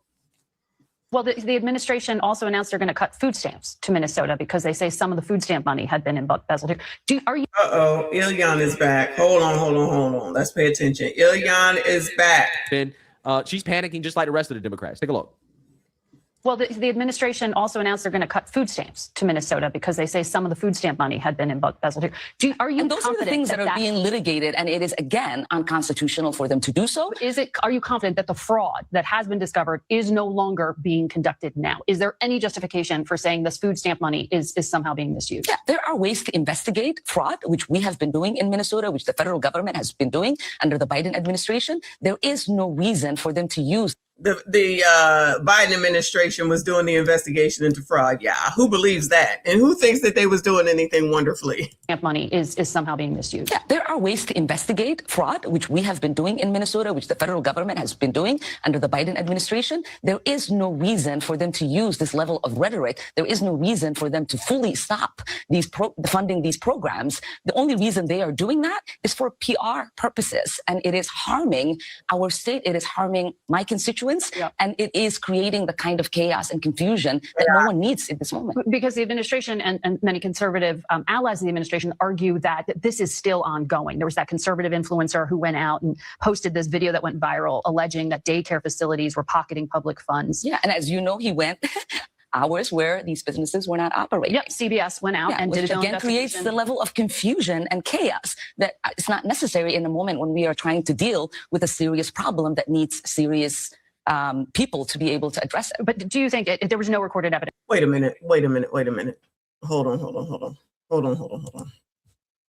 The fraud that has been discovered is no longer being conducted now. Is there any justification for saying this food stamp money is somehow being misused? Yeah, there are ways to investigate fraud, which we have been doing in Minnesota, which the federal government has been doing under the Biden administration. There is no reason for them to use this level of rhetoric. There is no reason for them to fully stop funding these programs. The only reason they are doing that is for PR purposes, and it is harming our state. It is harming my constituents, and it is creating the kind of chaos and confusion that no one needs at this moment. Because the administration and many conservative allies of the administration argue that this is still ongoing. There was that conservative influencer who went out and posted this video that went viral alleging that Okay, now she's talking about Nick Shirley.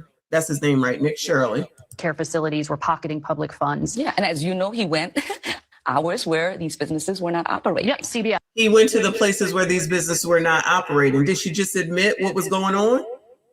He went to places where the businesses weren't operating. Now, I think daycares need to be open, yeah. Anybody have kids that were ever in daycare? You at least open Monday through Friday with a regular daycare, because there's specialized ones, regular daycares. So they just happen to not be open. So none of them happen to be open on those particular days. Is she admitting it right now?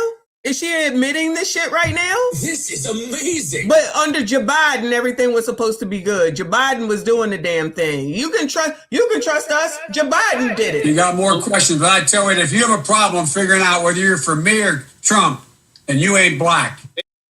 Child, let's rewind it and listen again. This is what I'm hearing. Shout out to Wombat. I appreciate you, boo. He said Biden's regime fraud investigation, quote unquote, involves increasing the fraud because their personal payouts weren't high enough. Basically, I just feel like she's finally admitted. She just kind of admitted it. This is more of an admission than that other thing that people was trying to say was an admission. Child, they just weren't open that day. All of them. Maybe it was a Somalian holiday. Is that a possibility? There is no reason for them to use this level of rhetoric. There is no reason for them to fully stop funding these programs. The only reason they are doing that is for PR purposes, and it is harming our state. It is harming my constituents, and it is creating the kind of chaos and confusion that no one needs at this moment. Because the administration and many conservative allies of the administration argue that this is still ongoing. There was that conservative influencer who went out and posted this video that went viral alleging that daycare facilities were pocketing public funds. Yeah, and as you know, he went hours where these businesses were not operating. Yep, CBS went out. Oh, she said hours where these businesses weren't operating. So daycares aren't open in the daytime. Besides the one that says they were open from 2 to 8, daycares are not open in the daytime for the most part, I guess is what she's saying. Girl, do you know what she's saying? I don't think she knows what she's saying. And which again creates the level of confusion and chaos that it's not necessary in a moment when we are trying to deal with a serious problem that needs serious people to be able to address it. But do you think there was no recorded evidence of fraud according to the CBS investigation that was conducted? But Governor Walz did choose to not run for re-election. He dropped out of the race because of all of that. Because he wants to focus on defending our state and not defending a seat. Do you think there has been a sufficient level of accountability and ownership of the failure to have oversight here? Do you think this ends? That is what we want. We want to collaboratively work with the administration to try to make sure that there is no fraud that's being perpetuated on our state. What we do not want is the level of terror, of confusion, of chaos that is being created without any results in this moment. Yeah, what they don't want is accountability. Well, then get those protesters to carry their asses to work. Maybe they need to go work at the daycare or something, child. Even though she did say hours, he went outside of the hours. I'm feeling like it was one time he went outside of the hours, but like someone said, shout out to Cynthia though for the Somalian holiday. It's 24 hours, 7 days a week, 365 days a year. That's hilarious. For those of us that have children and have had children in daycare, you know, and we know that you hear children at a daycare. You cannot not go and not hear daycare. And when you go there, the doors are not locked. Unless you're one of them people with some sophisticated type of thing, the door is not locked when you go in, but you cannot go past the receptionist area unless they get your information. And then you go to the kids thereafter. You're going to smell a daycare. You're going to hear kids in the daycare. You have to have an outside playground for the daycare. None of that. None of that. Child, please. And the hours of 2 to 10 is crazy That's 8 hours for it to be open, child. How long are you working? What job do y'all have over there that you're only working from like 3 to 9 p.m.? None of that makes sense. None of those places had any kids, heard any kids, locked door. No, that's too many. That's too many. Clearly enough people don't have kids or never, or let me say never had kids in daycare. Clearly a lot of y'all never had kids in daycare. Anyway, no, let me go over to the Kristi Noem stuff. Is this it? Yeah, this is Kristi talking to Jake Tapper. So State of the Union yesterday, it says, full interview, Kristi Noem defends ICE's actions in Minneapolis amidst a nationwide protests. This is the Secretary of the Department of Homeland Security, former South Dakota Governor Kristi Noem. Thanks so much for being here. We really appreciate it. So it's been 4 days since this incident. The FBI is investigating the circumstances around the shooting. What new have investigators learned? Well, I would say the FBI can give you the details of the investigation, but what we do know is that this was clearly a law enforcement action where the officer acted on his training and defended himself and his life and his fellow colleagues. It's a tragedy that this family has lost a loved one and that our country is dealing with the situation. But that's why we need our leaders to turn down their rhetoric. We need individuals and elected leaders in Minnesota to start partnering with us so that we can do law enforcement operations on the streets to protect the citizens that live there. On the matter of partnering, state and local officials in Minnesota are asking to be allowed to participate in the investigation into the shooting alongside the FBI. The Minnesota Bureau of Criminal Apprehension said in a statement that they've been denied access to evidence in the case. It is normal in investigations like these to be done with federal officials working in tandem with state and local officials. According to the governor of Minnesota, the mayor of Minneapolis, and the State Bureau of Criminal Apprehensions, DHS is not doing that. Why? Well, we're following the same protocols that we've always followed in these situations. Nothing's changed. We do our investigations, and the federal government continues to do that with the Department of Justice. So you don't work with locals? We do work with locals when they work with us, but on the investigation piece of it, ICE and the Department of Homeland Security have a process and a protocol that we've always followed, and we're doing the same thing in this situation. But what do you mean you work with them when they work with you? As far as operations on the ground, we would love that. These sanctuary cities, such as Minneapolis, are extremely dangerous for American citizens. And Jake, since we've been there, we've arrested dozens and dozens of murderers and rapists, individuals who have assaulted children and sodomized them. We just released a whole list of individuals just in Minnesota that we've arrested since we've surged personnel there, and it's incredible. So we would love it if the Minneapolis Police Force and the governor and the state police department would partner with us to help us do this work. Well, what about partnering when it comes to the investigation? Because Minnesota and Minneapolis say they're being denied access to information, and this took place in their streets. You know, the investigation is happening at the Department of Justice. I run the Department of Homeland Security, and I really will continue to follow the same process that this administration has in place, but also the same process that the last administration did. It's always been the same. Nothing's changed in this process, and we'll make sure that not only do our law enforcement have the opportunity to get the training they need, that they have the support and the backup on the streets that they need, but they also recognize that when a tragedy like this happens, that we'll do the right thing. But I feel like she's not answering the question. So I don't know if they're allowed in. They say they're not allowed in. She really not answering the question. I'm going to go out on a limb and say the people in Minnesota are not in on this investigation. Mr. Too Fresh, I appreciate you. He said Nick Shirley was on PBD. He said he went to the daycare December 16th, a week before he put the video out. Those kids were supposed to be there. I know the kids were supposed to be there. I know they were supposed to be there. And the only people who don't have a clue are people who never had kids in daycare. I don't care where, what state, what city, none of that. You got a place where a bunch of kids are, you gonna hear some damn noise. You gonna smell some funky diapers. I don't care what nobody say. Daycares have a horrible smell. Daycares have a horrible smell. Sorry, they do. And it's usually a bunch of Pampers that have accumulated in the day. Okay, then you got funky ass kids. Then they outside, they sweaty, they funky, they in dirt, all that type of stuff. So there's no locked doors. Let me rephrase. The front door should not be locked so people can get in and ask. And you should be able to get literature. You should be able to have your name taken down. You should be able to get an application. Even if there's a waiting list, you still should have access to all this stuff. That has to be in the rules somewhere. Because what if it's like they decided not to give it to the Black person, just for example. They decided not to give it to me, but they gave it to Kristi. Nah, you're supposed to have that shit. You're supposed to give it to everybody. Or a man came in there saying that he wanted, and you just decided that you didn't want to give it to them. No, you need to give it to everybody. You got to be ready. You at least need to take their name and phone number down to call them back. That's basic, typical. Does every state work that way? I don't know. But I would think that to make sure that you don't have discrimination and stuff like that, and that you're treating everybody right, that you at least need to have shit on hand. Also, if there's only Somali kids that go here, what the fuck is that about? Now, I know you'll say, oh, it's a Somali community. Well, child, what the hell? So you telling me nobody else lives there? Nobody else lives in there? That sounds crazy too. Is there not? And I don't know. Now, this I don't know. is there, you know how we're supposed to have a percentage of people, I guess that probably is affirmative action, but just say that you should have a percentage of different people in there so that you don't seem to look like, you know, that you might be discriminating. I don't know. I let daycare owners let us know that if you're in here. Officials are saying that the Trump administration, I understand that you're saying that it's the Department of Justice, not DHS. But officials are saying the Department of Justice is not working with them. Should they be working with the locals? You know, I would say that these locals, if you look at what Governor Walz has said, if you look at what Mayor Frey has said, they've extremely politicized and inappropriately talked about the situation on the ground in their city.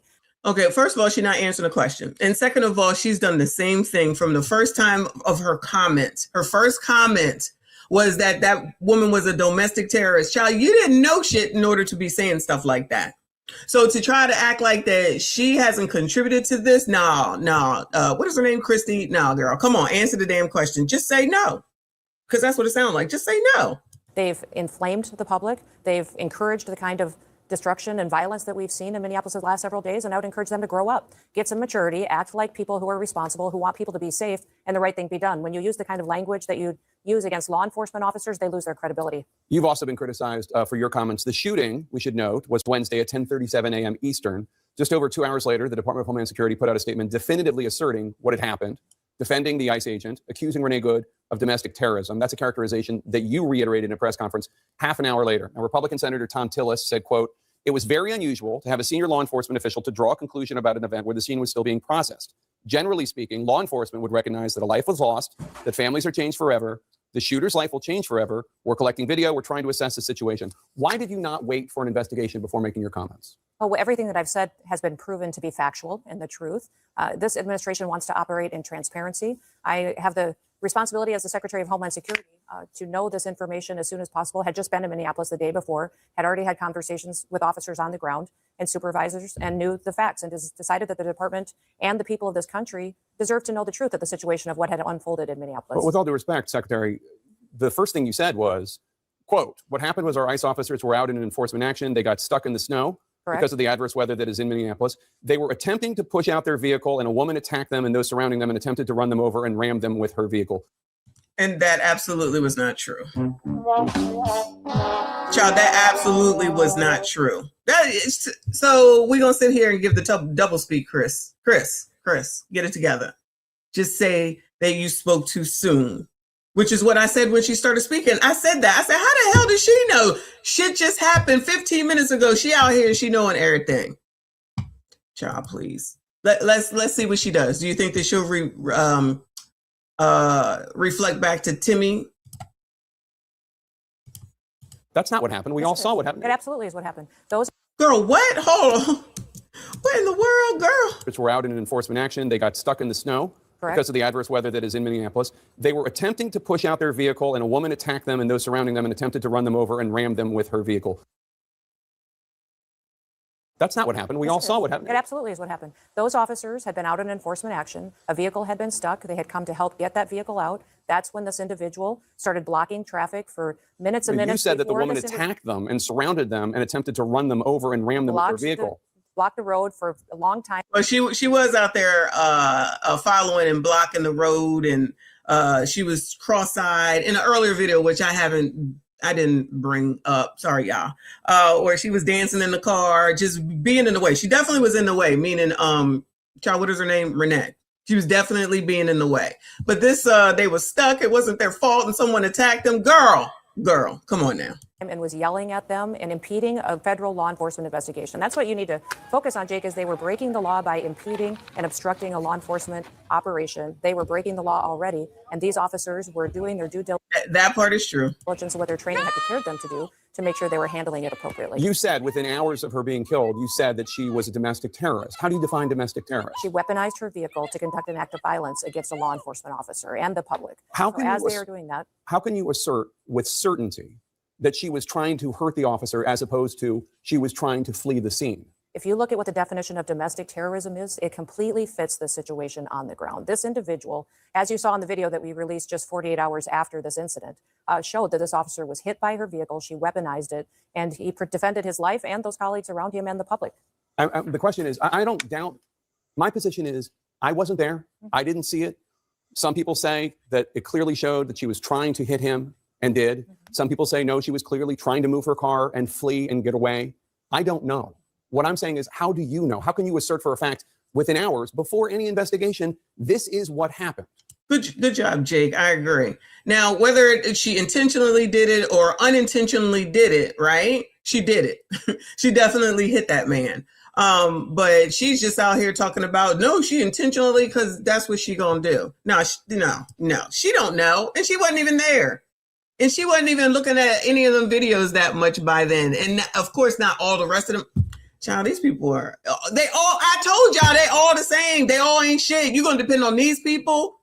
The facts of the situation are that the vehicle was weaponized and it attacked the law enforcement officer. He defended himself and he defended those individuals around him. That is the definition. When there is something that is weaponized to use against the public and law enforcement, that is an act of domestic terrorism. It happened in our shores. It happened here in our country. You don't get to change the facts just because you don't like them. We will continue to look at this individual and what her motivations were. We know that there was, throughout that morning, she had harassed and impeded law enforcement operations. That raises the suspicion level with all of these law enforcement officers as far as paying attention to what her capacity is. And as you see on the videos, and they've proven out that this law enforcement officer took the action that his training prepared him for, and he worked to make sure that he could save his own life and those around him. How can you assert that there's no ambiguity in this before any investigation has taken place? I had just been in Minneapolis and had been with those officers, had seen what they were facing on the streets every day, and had talked to their supervisors as soon as the incident happened and had gotten the facts and seen videos before I ever went to talk at that press conference. And the Trump administration and President Trump is the most transparent and open government that we've ever had. Girl, come on now. You really reaching now. Give the public the information, give them what they need to know about a situation so they can have the truth as soon as possible. So if this agents were perfectly fine, if everything he did was accurate, does that mean that other ICE agents should He wasn't perfectly fine. He was injured. He went to the hospital. No, his actions were fine. I didn't say. In fact, I think a lot of people and guests, and even you yourself, called this situation something very different and untruthful about what it was, as far as what did I say that was untruthful? That this was not a correct definition of what was happening on the ground. I said that your description, they were attempting to push out their vehicle and a woman attacked them and those surrounding them and attempted to run them over and ram them with her vehicle, is not what we see on the videotape, and it's not. It absolutely is the facts of what happened on the ground that day. They were there. Is she really here? Is this real? Is this real? Is she real? That's absolutely what happened. Girl, that's not what happened. Please stop this. Girl, that's absolutely what happened. Girl, we saw them ride down the road. What are you talking about? Pushing out a vehicle earlier. They had helped each other. But that's not what you said. That's not what you said. Yes, they were pushing out a vehicle. Absolutely what I said. There's not one. We all seen the video. I don't need to relitigate it. We've all seen the video. She is blocking the street. They approach her. You haven't seen the video of the entire morning and the previous encounters with this individual. Oh, we have aired it. Yes, we have. On Thursday, we were airing and noting the fact that she was there for several minutes, for minutes and minutes and minutes. She was protesting without question. And at previous locations that morning, that these vehicles had been previously down the block on video that you haven't seen. There's more information. The question is not impeding law enforcement operations. She still didn't have all that information when she made that statement. I don't care what nobody say. She over here just making shit up as she goes. Standing on the lies, child. Stand on them lies, child. Throughout the previous moments and hours before the question is, what was she doing when she was moving her car? The question is why are we arguing with a president who's working to keep people safe? Why are we arguing with law enforcement operations that have gone on in this country for years, and we're working to collect murderers and rapists and drug traffickers and fraudsters off the streets of Minnesota, and we don't have local law enforcement and local elected officials that are partnering with us to help do that work? Overwhelmingly, the people in this country said they wanted America to be safe again, that they didn't want dangerous criminals on our streets. I would encourage the elected leaders in that city and in that state to work with us so that we can do our operations without the kind of opposition and people that are conducting and perpetuating the kind of violent rhetoric that we're seeing today. And them being out there wilding right now is the reason why they sending 1,000 more there. That's the exact reason why they sending 1,000 more there. You think they're going to sit up there and keep watching them videos of these people getting attacked? But child, clearly LTMs, low testosterone males and liberal white women ain't got shit else to do, child, on a Monday. DHS policy authorizes use of deadly force only, quote, when no reasonably effective, safe, and feasible alternatives appears to exist. Could he not have just gotten out of the way? This individual and this officer is a highly experienced law enforcement officer. He has years of training and specialized training for these types of situations. We're grateful that he's alive. It's a tragic situation, and we're going to continue to work on the investigation into the individual and find out what the motivations were behind her actions that day. We're grateful that that he's alive too. I want to play this moment from the officer's cell phone video. June of last year, Agent Ross had his arm pinned in the back window of a car as an undocumented immigrant who was a criminal drove away from a traffic stop. It dragged him about 100 yards. Here's what Vice President Vance said about the incident this week. That very ICE officer nearly had his life ended, dragged by a car 6 months ago, 33 stitches in his leg. So you think maybe he's a little bit sensitive about somebody ramming him with an automobile? If this is relevant, first of all, it's horrible that that happened. If it's relevant, which the Vice President seems to think it is, do you think this understandably very traumatic event that this officer went through last June might have influenced, as the Vice President is suggesting happened, how he responded? Now, there's no indication to that, but the facts is that we've seen vehicles weaponized over 100 times in the last several months against our law enforcement officers. So they definitely know that the threat is real, that individuals who are trained by activists to go out and to impede their law enforcement operations will weaponize their vehicles and try to run them over and drag them and not stop. So they certainly go into these situations with that knowledge that that could happen, and that's what their training prepares them for. What evidence are you looking at that so many other people around the country look at and they say, it looked to me, her tires were turned to the right, she was moving her car, and they see a woman trying to flee? You say she was trying to kill the officer. No investigation has happened. Why are you so certain that your interpretation is the truth when an investigation hasn't even happened? Jake, I'm watching the videos. Other I'm people are talking to watching the officers. videos I'm getting and the coming to a facts. different conclusion. Everything that we've stated as the Department of Homeland Security and this administration has been factual. And I wish we would talk factually about what we see every day from these protesters, what they do, what they say, how they chant over and over, kill ICE, attack law enforcement, how they're trained to perpetuate violence against them and to stop the work that they do every day. Each of these law enforcement officers takes an oath to protect this country and uphold the law. They go out every day and enforce the laws of this country to keep people safe. So these individuals that are out there harassing them while they do that work, doxing their identities, threatening them and their families, it's unacceptable. And that's why President Trump is so strong in supporting their operations in all of these cities. The officer appeared to have fired 3 shots, the first one through the front windshield, and the second and third through the side window. What is the justification for the second and third, given that the officer was out of harm's way? You're watching the same videos that I am, correct? Yeah. Yeah, you're watching the same one. So you see how quickly the situation unfolded, how the officer was in front of the vehicle when she sped off, how she ran into him, and how he had to take quick action based on his training to defend himself and his colleagues around him. Once he's out of That's harm's very way. clear and factual from the videos that you can see. It's nobody's interpretation. We don't get to change it because we can see it with our eyes and we can build on the evidence that we have on the ground. Yeah, the question we don't is because why- the politics doesn't fit somebody and what they're trying to do to continue to defraud people in their city and in their state, continue to take advantage of individuals and to allow criminals. know what you're talking about. That's what Mayor Frey and that's what Mayor Governor Walz are doing every day by diverting the attention to trying to attack a law enforcement officer. They're allowing the I don't know why he's blanking out. That's dumb. That's not me. criminals to go by without examination. Are you saying without that the second and third shots, because you just said it happened very quickly, are you saying the say second and anything third at all. I shots? said, watch the videos. I'm And watch how asking. quickly this unfolded and know that law enforcement officers every day in this country are in difficult situations where they have to make split-second decisions to protect themselves, the public, and their colleagues, and that they have to rely on their training. That's exactly what this officer did. And I know that the left and I know the crazy activists in this country that are trying to undermine our way of life will attack and try to destroy a law enforcement just- officer. I'm to do asking a that. question. It's just unacceptable, and we're not going to let that I'm happen. asking a question is, when he's out of harm's way, what is the reason for the second and third shot through the window when he is out, he's not in the line of sight of the car? This investigation will continue to unfold and more information will come forward. But until that comes, what I would appreciate is everybody sticking to the facts of the situation and recognize that this law enforcement officer took action based on his training to protect himself and the public. I'm just waiting for the investigation to come through. I'm wondering if you're not doing a disservice to the officer by reaching a conclusion before the investigation I takes haven't place. heard you say once what a disservice it's done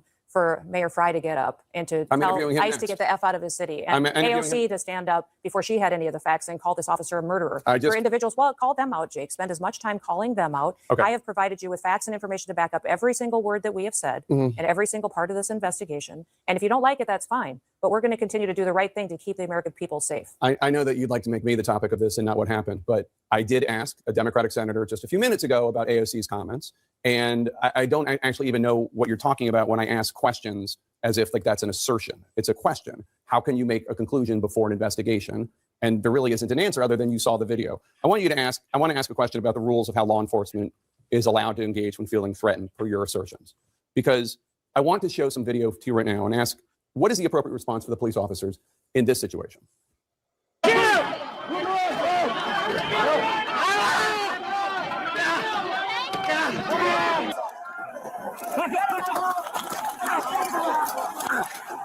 Those are law enforcement officers being physically attacked.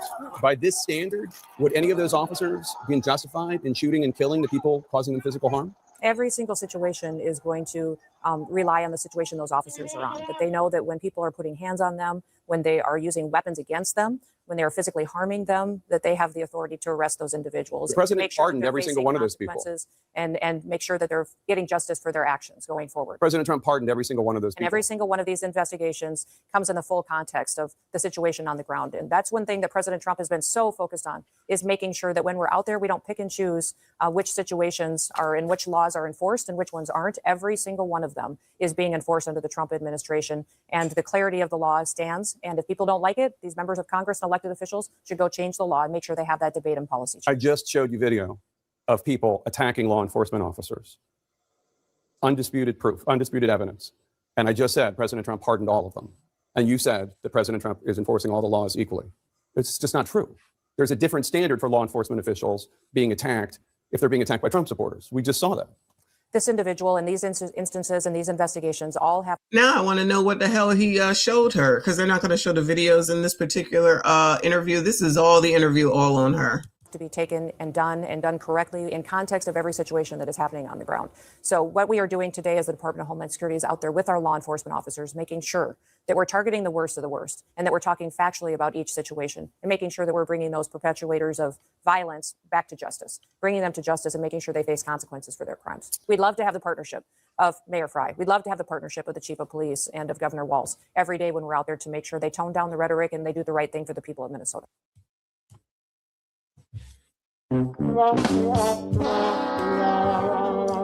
Whatever, child. She's deflecting for sure. But on the other thing that we were watching, they definitely just like coming at her like crazy, right? So I went over here to ICE's website to see what they got to say over here. I've never been here before, so I'm not really sure what the hell is what, but I went to FAQs, child. I'm sure people don't come here to look for anything. I saw somebody that had a list of what ICE officers can and cannot do, but I can't seem to find that.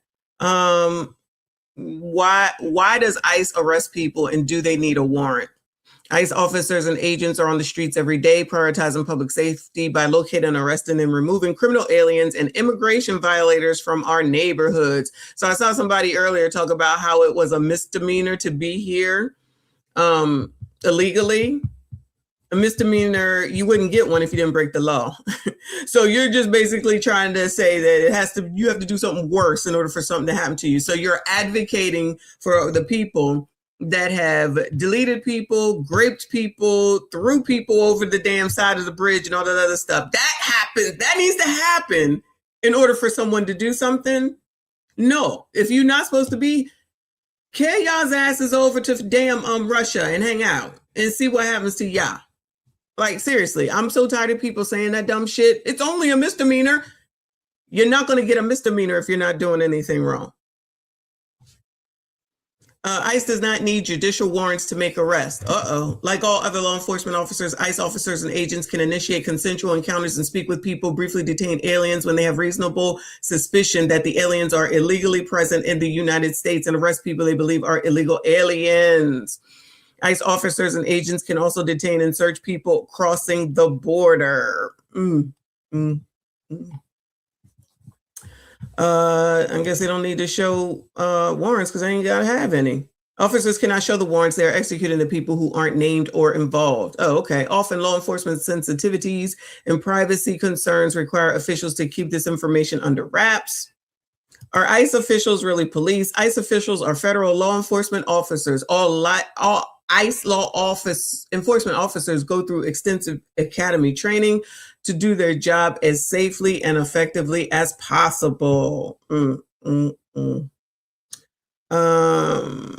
won't ICE officers tell me what's going on? ICE enforcement officers are bound by privacy laws because ain't none of your damn business. Shit. Is asylum a legal status? Asylum is one form of legal status, but applying for asylum doesn't mean a person has legal status. Only an immigration court or a U.S. Citizenship and Immigration Services can grant asylum, and only after an alien follows a specific process. Are ICE and BP, the same agency? ICE and U.S. Customs and Border, are different agencies. They're just a part of Homeland Security. Does ICE arrest illegal aliens outside of courtrooms? Sometimes ICE arrests illegal aliens outside of courtrooms. Who the fuck cares? Why does ICE arrest illegal aliens who are complying with alternate? I don't care. Let me see if I can find it, child, because that was good information that he had. Law enforcement partnership, immigration fraud, prosecution, fugitive operations.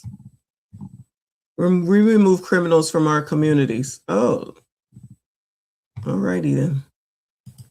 Let's see.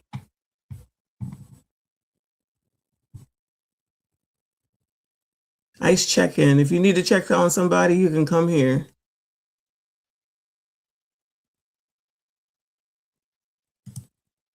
Fugitive operations. Okay, that's the same damn thing. All right, I don't know.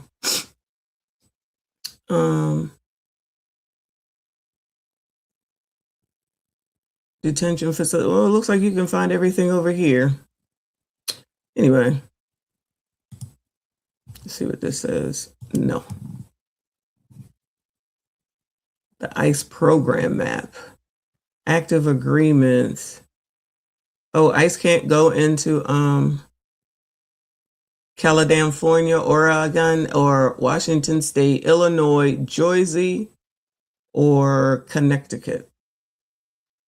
But all these other states they can go into. Oh wow, who knew? Who knew? Learn something. We be learning every day, child. We be learning every day. Anyway.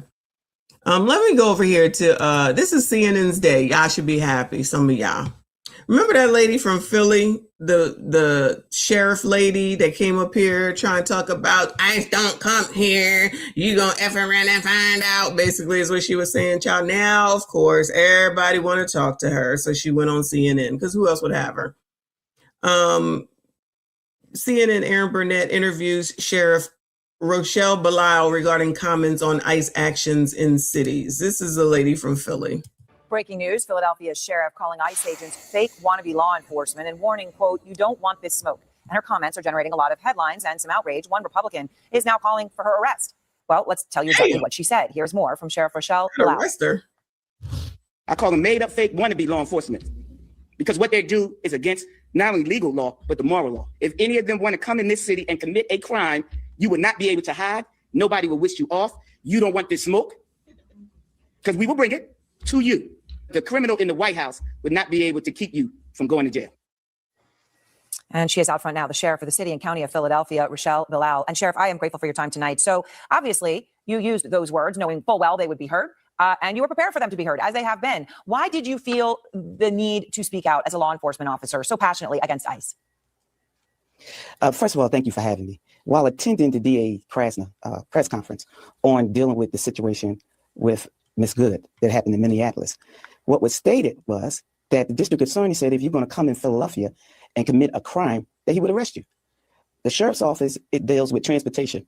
So basically I said you would not be able to hide. Nobody would whisk you away. And if he charges you, then you can be arrested. What I was saying is that when I said you come in this city to do a crime, we will bring the smoke to you. People are tired of these people coming into the city, masked. Child, everybody know what everybody is tired of. No, child, nobody asked for this. Nobody asked for any of this. I think that all her comments were inappropriate. Up, basically all masked up and pulling people out and causing havoc. This was supposed to be helping cities out. This was supposed to be. No shade. I'm sorry to keep interrupting, but I feel like Philly, the city of, got a lot of shit going on that they should be using this damn rhetoric on them damn criminals that be on they're outside on a nightly basis, causing havoc, deleting people, harassing people, stealing shit every single day. Every single day. They don't ever say shit like this to those criminals, prosecute those criminals. They get out, they on bond, they don't have bond, and the kids for show. But she gonna come out here and talk all this shit so that she can get onto CNN, in my opinion, so that she can be seen, so that she can get some attention. For what? To bring attention to the fact that Philly is a hot ass mess? Because honestly, at the end of the day, it is a hot ass mess. eliminating crime, but yet you are committing them here. You are putting people in fear. You are breaking up families. Is it making Enough is your enough. job harder? Is it making your job harder? It is, because in Philadelphia, because there are two branches. So it's making her job harder. I'm going to tell you right now, I see the Philly news every damn day. There ain't nobody making her job harder. Ain't nobody stopping her from doing shit. Ain't nobody stopping Krasner from prosecuting nobody, but unfortunately they don't. Criminals return back to the damn streets. They go back to the same damn victims and unfortunately do crap to them. And sometimes they get taken the hell on up out of here. Or these damn kids is running around doing whatever the hell it is that they want. Don't nobody want to do nothing to them. Don't nobody want to hold them accountable. They out here taking out whole ass adults, running around the street like damn crazy, carjacking like they ain't no damn tomorrow, unless we not even talk about the damn summertime. But they got all this smoke. This is all about Donald Trump. It's the same play over and over and over again. It is the same play over and over and over again. They don't have none of the smoke for the crime that's going on a daily and nightly basis. Nothing. Law enforcement, the Philadelphia Police Department, that does the investigation, arrest, patrol the city. The sheriff's office is the security of the courts. We have K-9, bike unit, warrant unit that works 24 hours out in the streets. And I'm being blamed about ICE agents being around the courts. Now I can't stop ICE from being outside, hanging around the courts because public sidewalks, public building. But what I can— So in other words, ICE is already there and you ain't done nothing. So you just talking just to get in on the shit. Yes, let's bring attention to ourselves. That's what Americans like to do the most. Bring attention to themselves for no reason when you're not even doing the job that you're already paid to do. Anybody want to come to Philly? Bueller? Since everybody got all the smoke, right? Anybody want to come to Philly and hang out and stay? Why don't you come on the 4th of freaking July weekend? You can pick whichever one, the one before, the one after. Hang out outside, go out to the bar, go shopping, and let me know how you do with all that. Let me know how you do with all that. Since everybody got all, she's saying the right thing. She's fucking talking for nothing. If ICE is already there, why ain't she doing something to them? Why ain't she saying something to them that's already in the daggone state? Now, I'm not saying that Philly got this problem with a bunch of asylum seekers. As far as I can tell, I haven't heard a lot about that. But as far as crime is concerned, definitely a lot of crime. Can do is if the district attorney arrests you and charge you, then we will make sure we transport you to where you need to go. So let me ask you, because, the video that we've had on this, and I'm sure you've seen it from various angles. We now have a new angle tonight filmed by the actual ICE agent who shot Good himself, right? He filmed their interaction and has released it. Vice President Vance says it shows that the ICE agent, that his life was endangered and he fired in self-defense.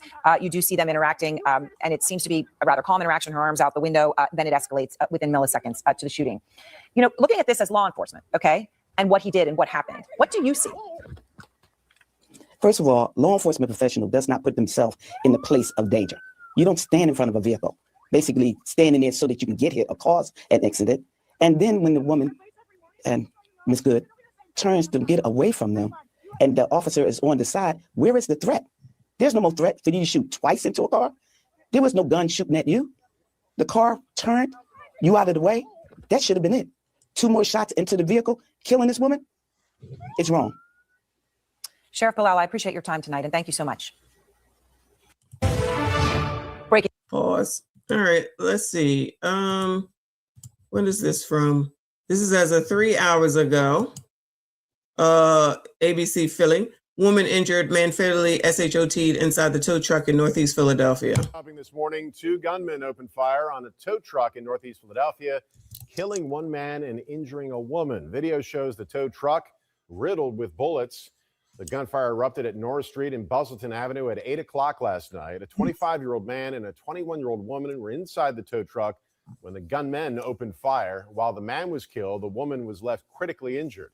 Police say some bullets hit a second-floor window nearby. Inside that floor is an Asian senior center, and there were multiple people inside when those bullets came through those windows. Fortunately, no one on that floor was injured. Authorities are looking for a silver or gray Honda that they say pulled up next to that tow truck with 2 gunmen opening fire. There you go. Thank you, Matt. Let me see. Most people were last night. They were at the Eagles game because the Eagles played the 49ers last night. They lost, from what I understand. So that's where most people were, child. They was there before the sun came up the night before. Let me see. Philadelphia police look for suspect wanted for South Street jewelry store incident. I know. Of course, StreamYard is StreamYard. And hold on a second.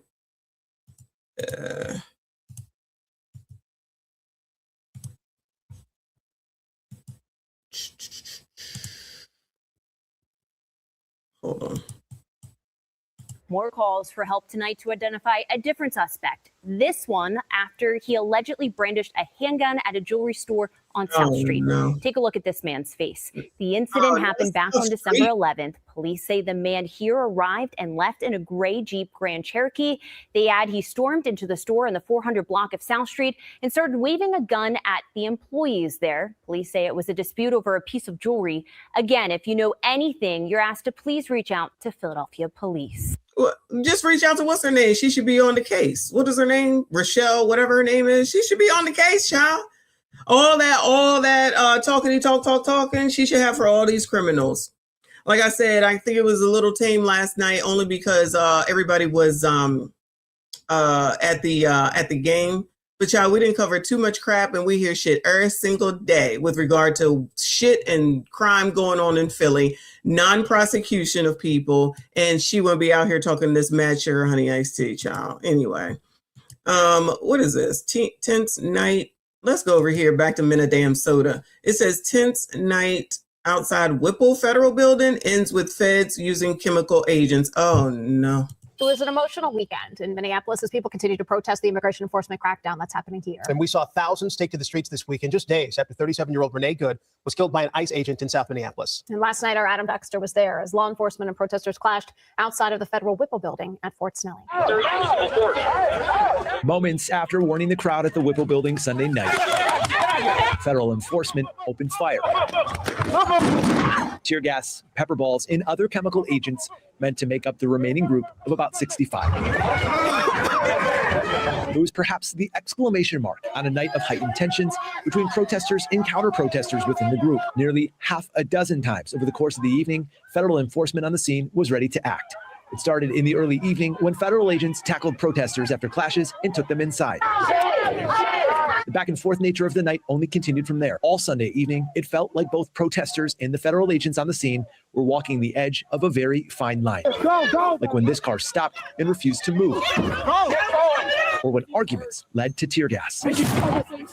Or simply shouting matches from agitated onlookers. Well, this is what we've seen all night long at the Whipple building as presumably federal agents leave for the night. You see these demonstrators and these protesters yelling, sometimes throwing snowballs at their car. It is what has led to sometimes tense clashes between the two groups all evening long. Within the group, several, like Barisa Arreso of St. Paul, who maintained they were here to demonstrate peacefully. And it's sad because it shouldn't be like this. People are still not afraid. It's still, we standing here, we're standing our ground. This is what it means to be in Minnesota. This is what it means to be American, helping each other. With photojournalist Nick Boki, Adam Dexter. Child, is he a tether? He sounded like he had an accent to me, child.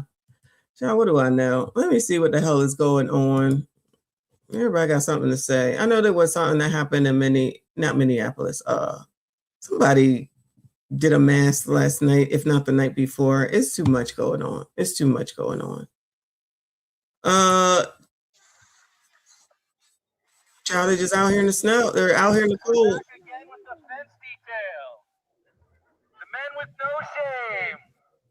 You're gonna help our oppressors, kidnap our neighbors. For $22.50 an hour, we sell our souls.